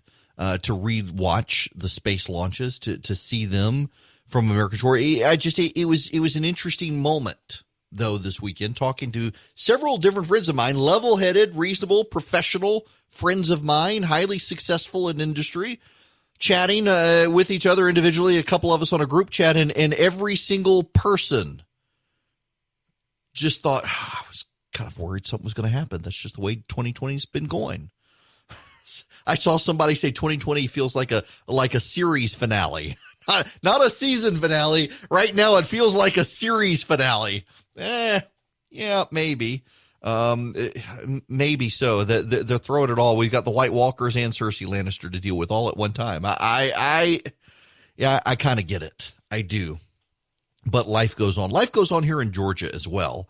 School leaders have new guidance from the state. This is from the AJC, just released a few minutes ago.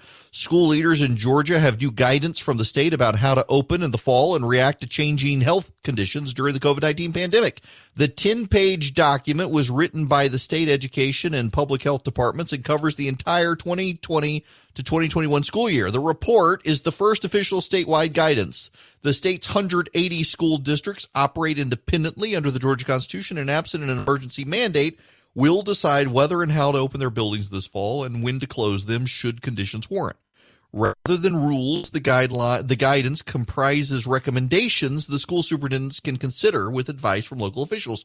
The premise, said Matt Jones, chief of staff for the state school superintendent Richard Wood, is that the coronavirus will spread in differing intensities in different regions. What could work in one county might not work in another.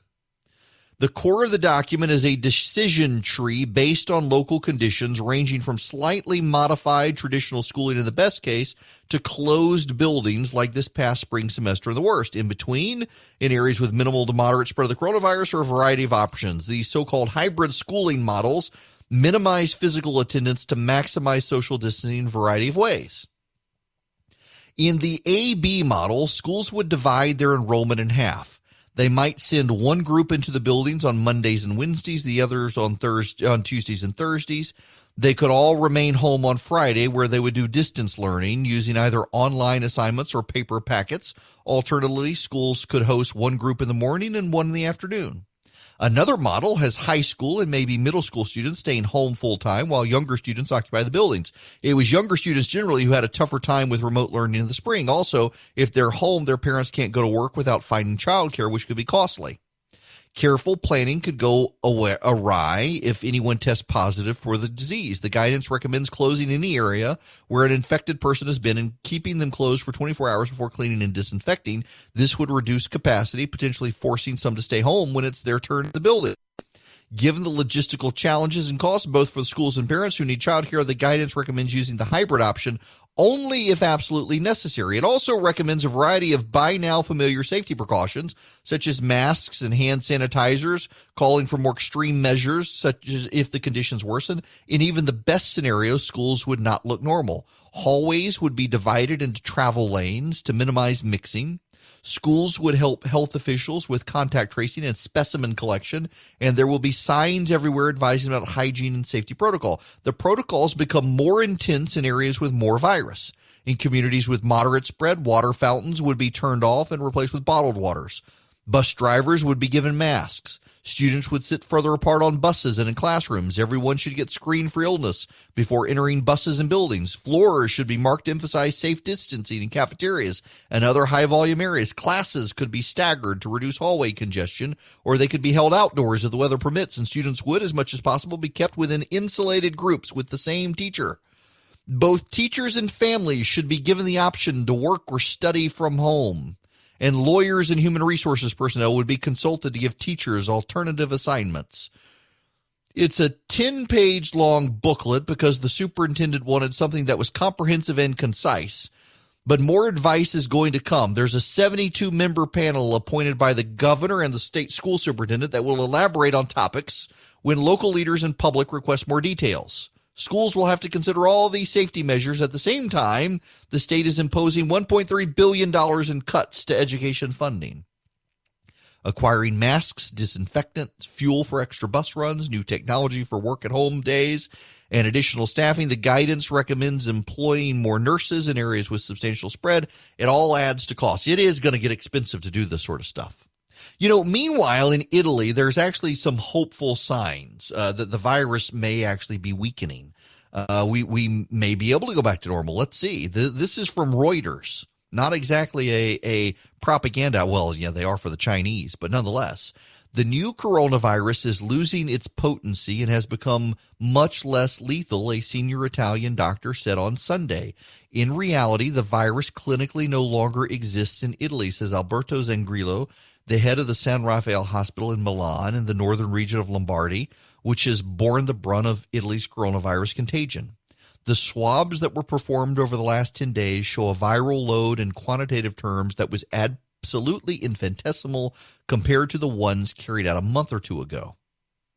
Italy has the third highest death toll in the world from COVID-19, with 33,419 people dying since the outbreak in the middle of February. It has the sixth highest global total number of cases.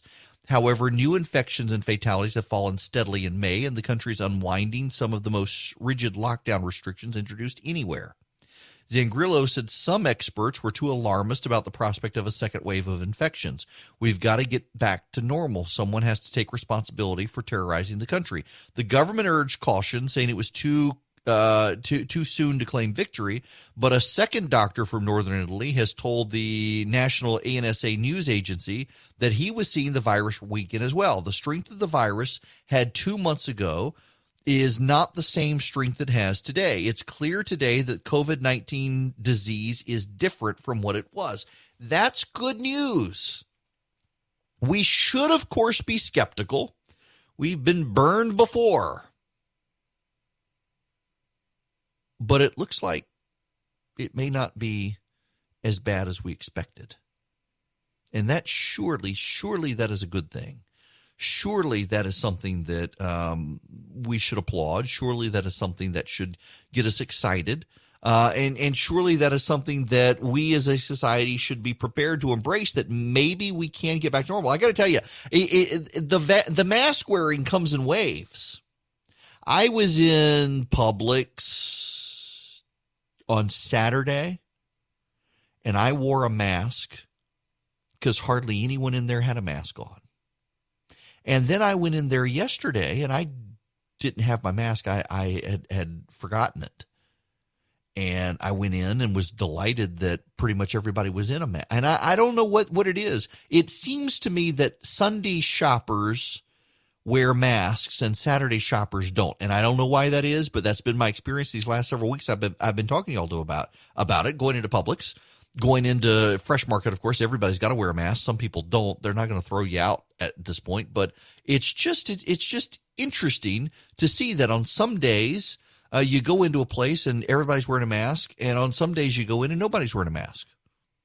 And it just depends on the people, and it depends on the age, and it depends on the group. We went to Ace of Gray, so I got one of those Blackstone griddles and went to the Ace of Gray, which is a fantastic Ace hardware store over in Gray, Georgia, Middle Georgia, because they had them in stock, and they're hard to find in stock right now. And I went over there to pick it up. Those poor people, their credit card machine was down, and it was cash or check only. They were having to call in credit cards, and the place was swamped, absolutely swamped. Hardly anybody was wearing a mask. My wife, my kid, and I, we all wore masks. Hardly anybody in there was wearing a mask. Everyone was keeping their distance, but nobody was wearing masks. And I just thought, wow, that's something to me. Even some of the employees weren't necessarily, and people were okay. And the virus isn't spreading, and the data in Jones County, Georgia, is looking good. So God bless them. And then I went to Publix, and the same thing. There weren't a lot of people wearing masks, and I thought, man, did I miss the memo? And then on Sunday, it was kind of funny. I had to go to the local Ace near me, down the road from me, and I had to go to Publix, and everybody in both locations were wearing masks. And it dawned on me that, I've talked about this several times on radio of late, and on Saturdays, it seems like the people who are out and about are not wearing masks, and on Sundays, the people who are out and about are. And I don't know what the demographic shift is, but at young, old alike, it really depends. And it's just a fascinating dynamic of who does and who doesn't. And it's not, the media plays it up as some sort of political shibboleth that conservatives aren't wearing masks and progressives are. No, I can assure you, I saw plenty of people I know to be listeners of this program who are conservatives wearing masks on Sunday at the store, and plenty of people I know to be liberal on Saturday at the store who weren't wearing masks. And when most people were, it was just, it's a weird phenomenon. But I'm trying my best to still wear masks, although I really don't like them. And as the summer heat continues, it's going to be harder and harder, I think, for a lot of people to want to wear masks. I had to go the other day with my daughter. She put a painting in a art gallery downtown. It was part of one of her assignments. She's 14, very good painter, and her teacher wanted her to put one in the art gallery downtown. And we went down, and it was kind of bizarre. You had to wear a mask before you went in. Everyone had to, if you got a pin to fill out the form, they wanted you to keep the pin. They didn't want you to leave the pin there. Everybody had to be socially distanced. We were the only people in there, and it was just the moment we came in, the guy who was all the way across the room from us put his mask on. We were in masks, and I just thought, at some point, I agree with the public health officials. I haven't wanted to dispute the expert epidemiologists, but at some point it does just kind of feel like security theater. Very much like when you go through TSA these days. A lot of that stuff is just designed to make you think that they're doing something when they're really not. And it just seems like we're getting to that point with all of this. Maybe it's time to go back to normal. It is Eric Erickson here. At the bottom of the hour, I sat down on Friday with Senator Kelly Loeffler. She has been cleared of any wrongdoing by the feds for those stock trades that her outside brokerage firms made for her. And we talked about that. I talked about getting the Georgia economy reopened. I will play that interview for you right now. Let's go to the phones to Scott. Welcome, Scott. How are you? Fine. How are you? Good. What's going on? Well, I just wanted to comment about, you feel like Trump is going to take a lot of the blame for what's been transpiring over the course of this past weekend, and with all this tweeting and things, stuff like that. Everybody that I know, most everybody that I know, I would say 90% of the people that I know quite a few people. I'm in sales, so I get out and I see a lot of people, are diehard Trump supporters, and I think that they enjoy his tweets because we can't trust most of what is reported over mainstream media, and we're getting it directly from the horse's mouth. Also, I think that Trump is curtailed some of his what some might consider inappropriate tweets. I think he's doing a lot better in that area. he has improved. Yes. Yeah, no doubt. He's improved. And I think that's just come with time. I mean, he's not a politician. He's not a career politician. But I think he's doing what it takes to make this country what it should be. He's standing up for China. I love his foreign policy. I love his domestic policy making. I mean, look what he's done for our economy. And then I think all of this is a hit job. People have tried to take him out from day one, from Russian collusion to, and I believe there's more to this pandemic than what all we know. And now that's kind of fizzled, and now we get these riots. And I believe a lot of that was organized and planned by potentially Antifa or other radical left-wing groups. I'm glad you say that part, because I think we're going to find out that a lot of this stuff was organized. In fact, if you believe some of the stuff out there, and I haven't wanted to spend a lot of time on it because a lot of it is speculation and possible disinformation on social media, but people appear to be finding some of these flyers in various cities all about the coordinated efforts for these riots. And obviously, when you've got people coming in from out of town, like, for example, go back to Minnesota, they said the majority of the people, the overwhelming majority of the people who were arrested were not even Minnesotans. There's white kids from other parts of the country who've come in there to cause trouble. It's not foreigners. It's a bunch of hipster, skinny jean clad, progressive millennial Antifa members. I'm sorry, we're supposed to call them white supremacists today. I do think that those of us here in Georgia, I mean, most of the people around me are big supporters of the president. And we got to worry about the Wisconsins and the Pennsylvanias and the Michigans and the Iowas and, frankly, even the Arizonas these days. And I do think that the president right now is going to get the bulk of the blame, but I still do think that it is very likely, highly probable, that the left overplays its hand on this. If there are riots again tonight, you had the weekend, now there are going to be riots again tonight. I just think that you're going to start seeing more and more people pushing back on the left on this, that it's not the president. And I still think the president should address the nation. I said it in the first hour, if you weren't here, I think the president could give an address on this. I really do.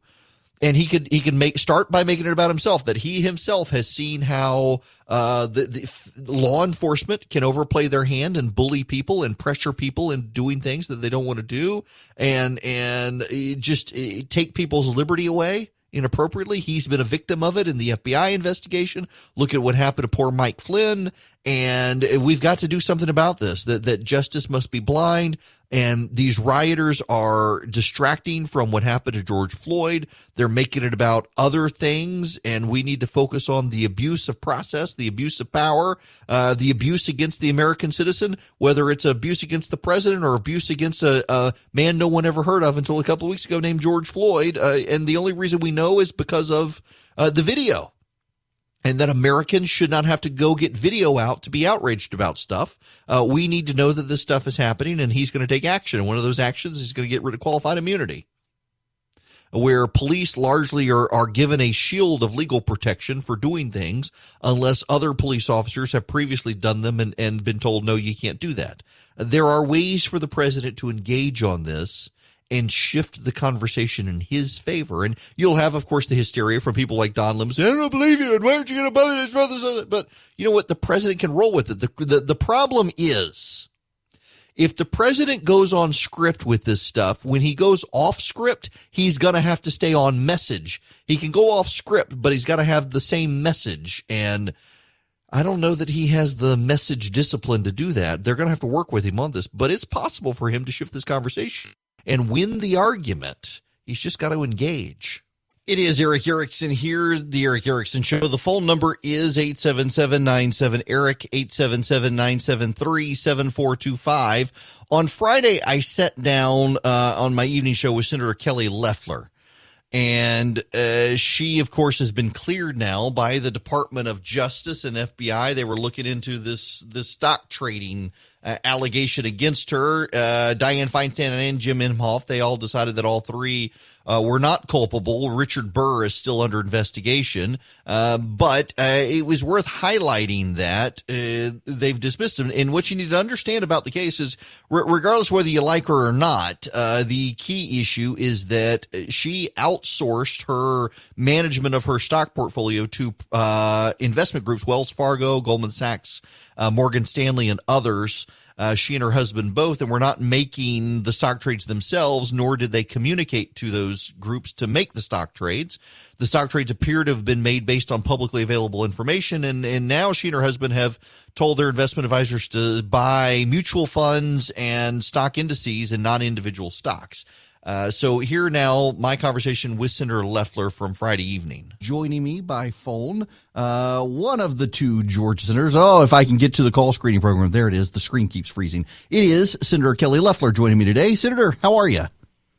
I'm doing well. How are you, Eric? I'm great. Congratulations. Let me get this out of the gate. You had all these people holding this stock nonsense over your head, and turns out you were right and they were wrong, and the Justice Department agrees. Well, that's right, Eric. The media got this completely wrong again. I've been completely exonerated, and I've said from the start I'd answer any questions. It was a political witch hunt. It's the same left-wing fake news that spreads false information about the president day in, day out. They've done this with impeachment, with the Russia investigation, and Michael Flynn now. So, look, it never distracted me. I have been working tirelessly for Georgians. I think they see that, and I'm glad to be able to, clear this off the table and get back to talking about the things that matter to Georgians. Well, so I'm glad this is cleared and off the table, and I'm glad that they did this, and not just for you, for some of these other people who were being looked at. One apparently from North Carolina still has issues, but I'm glad, because it was very obvious that you'd done the right things when you got into office, and so I'm glad you're cleared. And I'm glad because now I don't feel like I'm guilty when I ask you a question about the stock market, because it's doing. I mean, the Dow was down slightly today, but it looks like we're starting to see the markets recognizing we're headed into an economic recovery. Well, I certainly hope that's the case, and I'm truly so busy with my Senate work here. I don't follow it day to day, but I can tell you that it's vitally important that this state reopens, that our nation reopens. And I am so proud of Governor Kemp for leading our country out of this and for leading our state to open safely and quickly, because I got to tell you, when you look at these unemployment numbers, they're so staggering. I don't think we quite know what the end game could be here, but we're looking at 41 million Americans unemployed filing initial jobless claims in the last 10 weeks. That's pretty staggering. It is. And you were criticized, as was the governor, when he came out and said he was going to reopen the state. And there was some media blowback in the national press towards you for saying you thought he was doing the right thing. And now it turns out, according to ABC News today, that none of the 18 states that followed Georgia's lead, including Georgia, have seen a statistical significant uptick in the virus. And yet people are starting to go back to work. That's right. And it's vitally important that we get people back to work. I've been going around the state in the past couple of weeks and talking with small businesses that we helped get PPP, and talking to employees whose jobs were saved, and so impressed to see how they've been doing this safely. They're wearing masks. They have hand sanitizers. They have plexiglass dividers where needed. And so I think, look, we know how to do this. We can do it safely. We absolutely need to make sure that we can get back to school and church and work, because the economic destruction could be much worse than what the virus wrought on us. And, I do have to say we mourn the lives lost, and we have to hold China accountable for what they've done in creating the spread of this virus around the world. But we can't have Americans pay even more at this time than we already have in terms of lives and economics. Well, I want to ask you about China. The president's press conference today, withdrawing from the World Health Organization. We continue as a country to benefit from cheaply produced products in China. And I'm wondering what your sense is on moving forward, what we might need to do economically to begin making sure that particularly our national security infrastructure and medicines are not dependent on a Chinese supply chain. This is critically important. You're absolutely right. And I applaud the president for holding China accountable.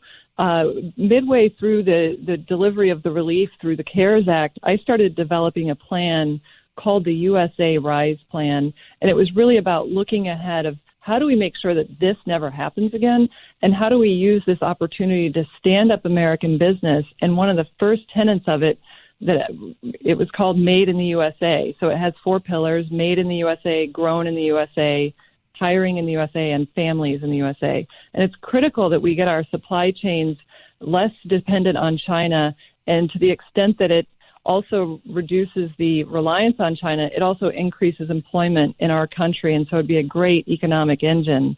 So I think this is the right time to have those conversations and move in that direction. Let me ask you on one more thing on the Chinese situation. One of the pushbacks that you'll get on this, I know Josh Hawley, David Perdue, and others have as well, is that a plan like what you're structuring would raise prices on Americans, and it's better that we get cheap stuff from China than risk people seeing higher prices. Well, there's a delicate balance there, and I think what we have to do as a country is to have the right incentives. And as a businesswoman coming out of nearly 3 decades of working in business, we have to look at the impacts on businesses and consumers here, but make sure we have the right incentives, whether it's the right tax rate, the right employment structures. I've recommended that as part of the USA Rise Plan, that through year end that we remove the payroll tax and to incentivize hiring and make labor here more affordable. So I think there's things that we can do in a kind of a fair market way that creates benefits for Americans and drives employment and opportunity while creating the stability of our supply chains. We shouldn't be dependent on China for medicine or other supplies. And it just seems to me that given the situation in Hong Kong, where there were still a lot of businesses in Hong Kong that stayed after the British gave it to China, that now it just seems like it might be the perfect opportunity for the United States to find ways to incentivize some of those companies that stayed in Hong Kong to maybe consider pulling up and coming to the United States. Well, certainly those incentives may already exist just by the sheer actions of the Chinese. I think there's probably a lot of discussions going on within international businesses to say, what is that position now? Because if we're treating Hong Kong just like we're treating China, that's going to change the playing field dramatically. And I think it's going to, companies will move quickly because if they have assets and resources and personnel there, they're going to want to protect those. And it's definitely going to impact Hong Kong in a very negative way, which is extremely unfortunate. But it's an opportunity for the United States to strengthen what we have here. It dawns on me you're probably the best person on the planet to ask this question to, given your background.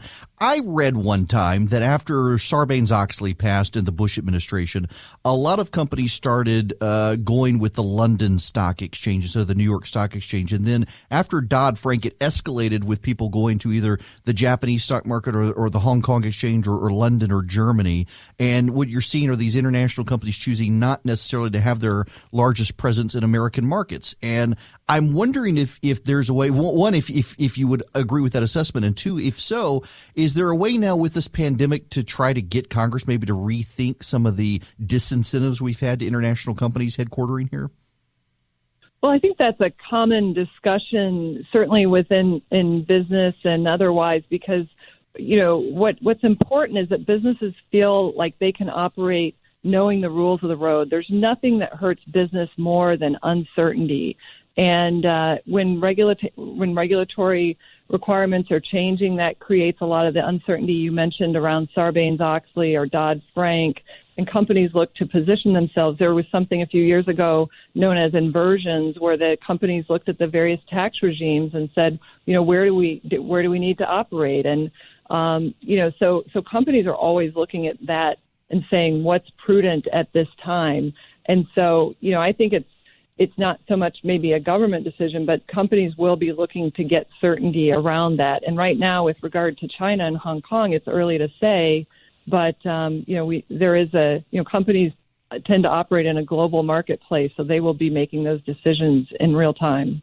Well, hopefully we'll be in a position to capitalize. Senator, thank you very much for taking your time today. Thank you so much, and congratulations again on being clear to that nonsense, and glad to be able to have you solely focused on the people of Georgia right now. Thank you, Eric. Great to be with y'all. You too. Senator Kelly Loeffler, the Department of Justice saying there was no there in the allegations against her. Thanks again to Senator Loeffler for sitting down and talking to me about all of this stuff. I continue to say that when she's off script and just talking about the big news of the day, she comes across as really sharp and on it. I think her staff is too protective of her to a degree and starting to let her stretch her legs, which is a good thing.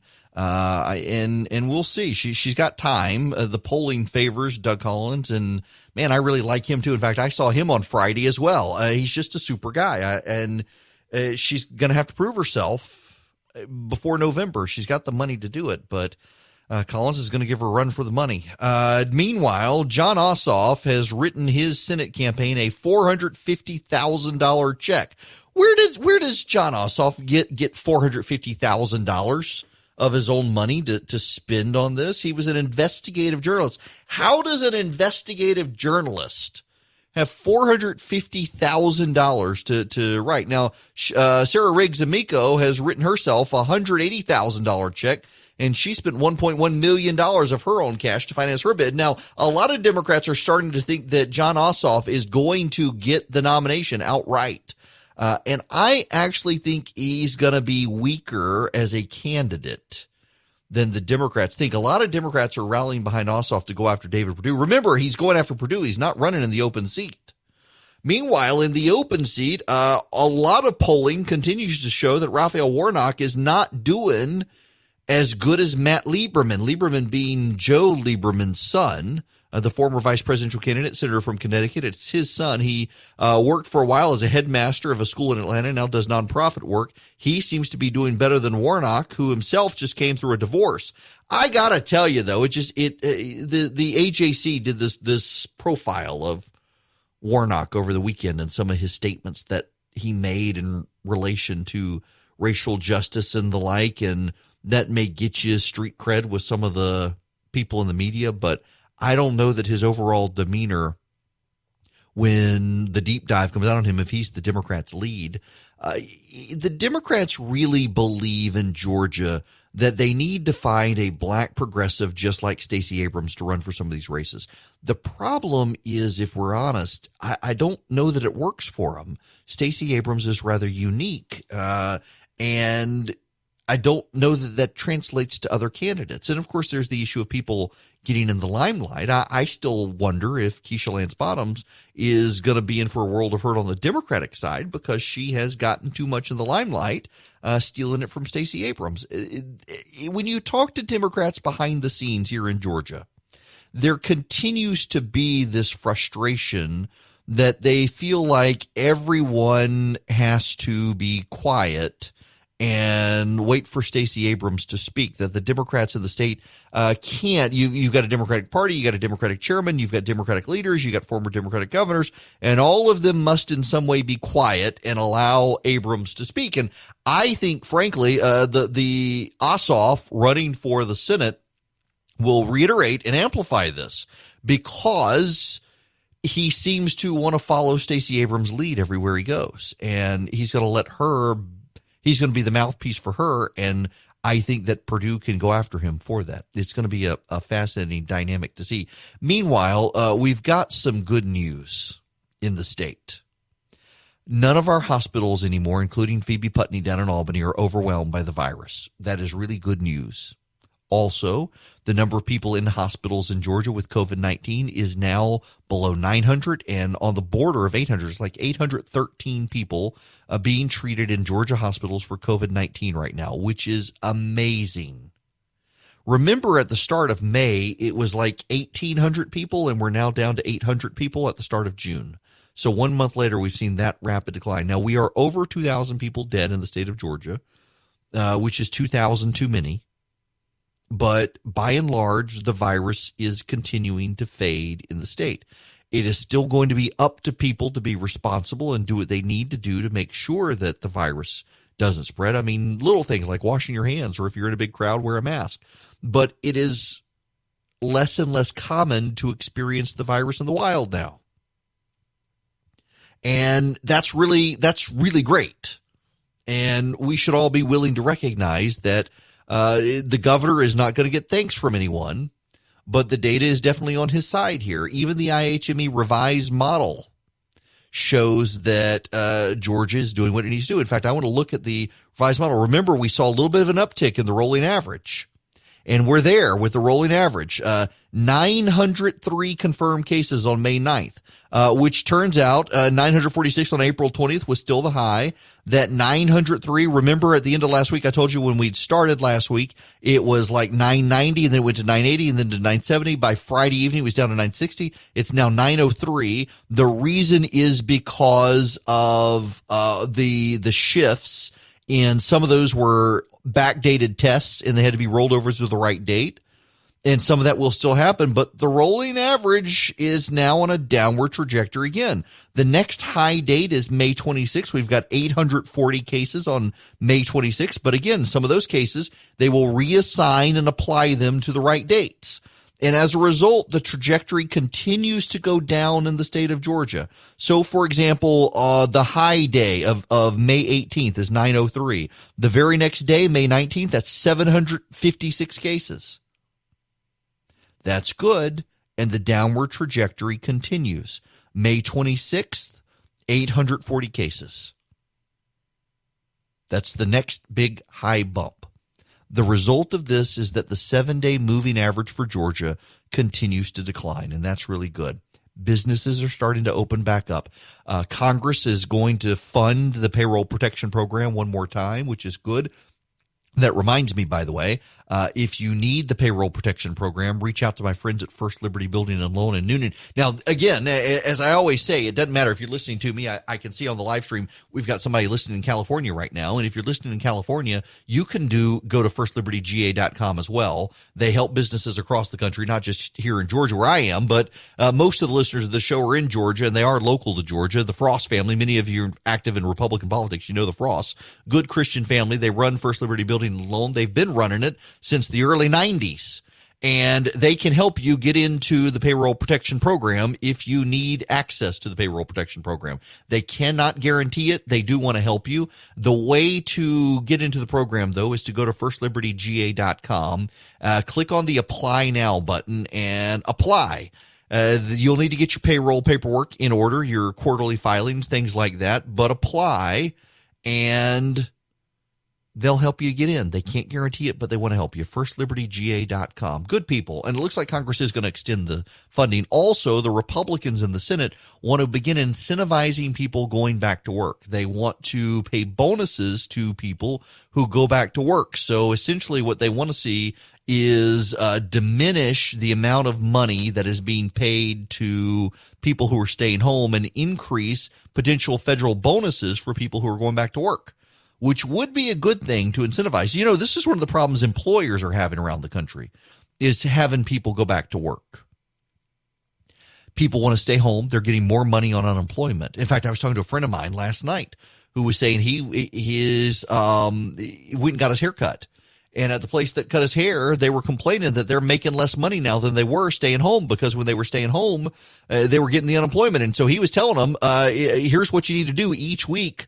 Make no more than, I think in their particular case, like $801. The moment you make $801, walk away, because then you'll still get that $600 unemployment bonus from the federal government based on his calculations. It's amazing.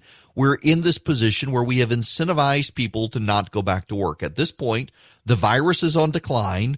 It hasn't seen the rebound that so many people expected. It's going down. The moving average looks good in Georgia. It's time to get people back to work. My office, interestingly enough, for my other job, we're starting to get the memos on how people are going to go into the office, and it's going to be a brave new world. People are going to have to wear masks roaming the office, lots of hand sanitizer, keeping track of everybody you've come into contact with in the office once you've gone there. Most people, I think, aren't going to come back. And I've mentioned this before. Given the economic struggles we're having as a country, one of the things that people pride themselves on is the so-called Protestant work ethic.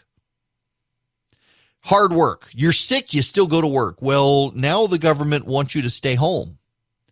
How do you convince people in a fragile economy that they're not going to be laid off if they stay home because they're not feeling well? How do you convince people who stay home to work that they're not going to be laid off when they're going to be out of sight, out of mind? I mean, the general presumption from people tends to be that if I am not seen in my office, I'm the guy most likely to be laid off.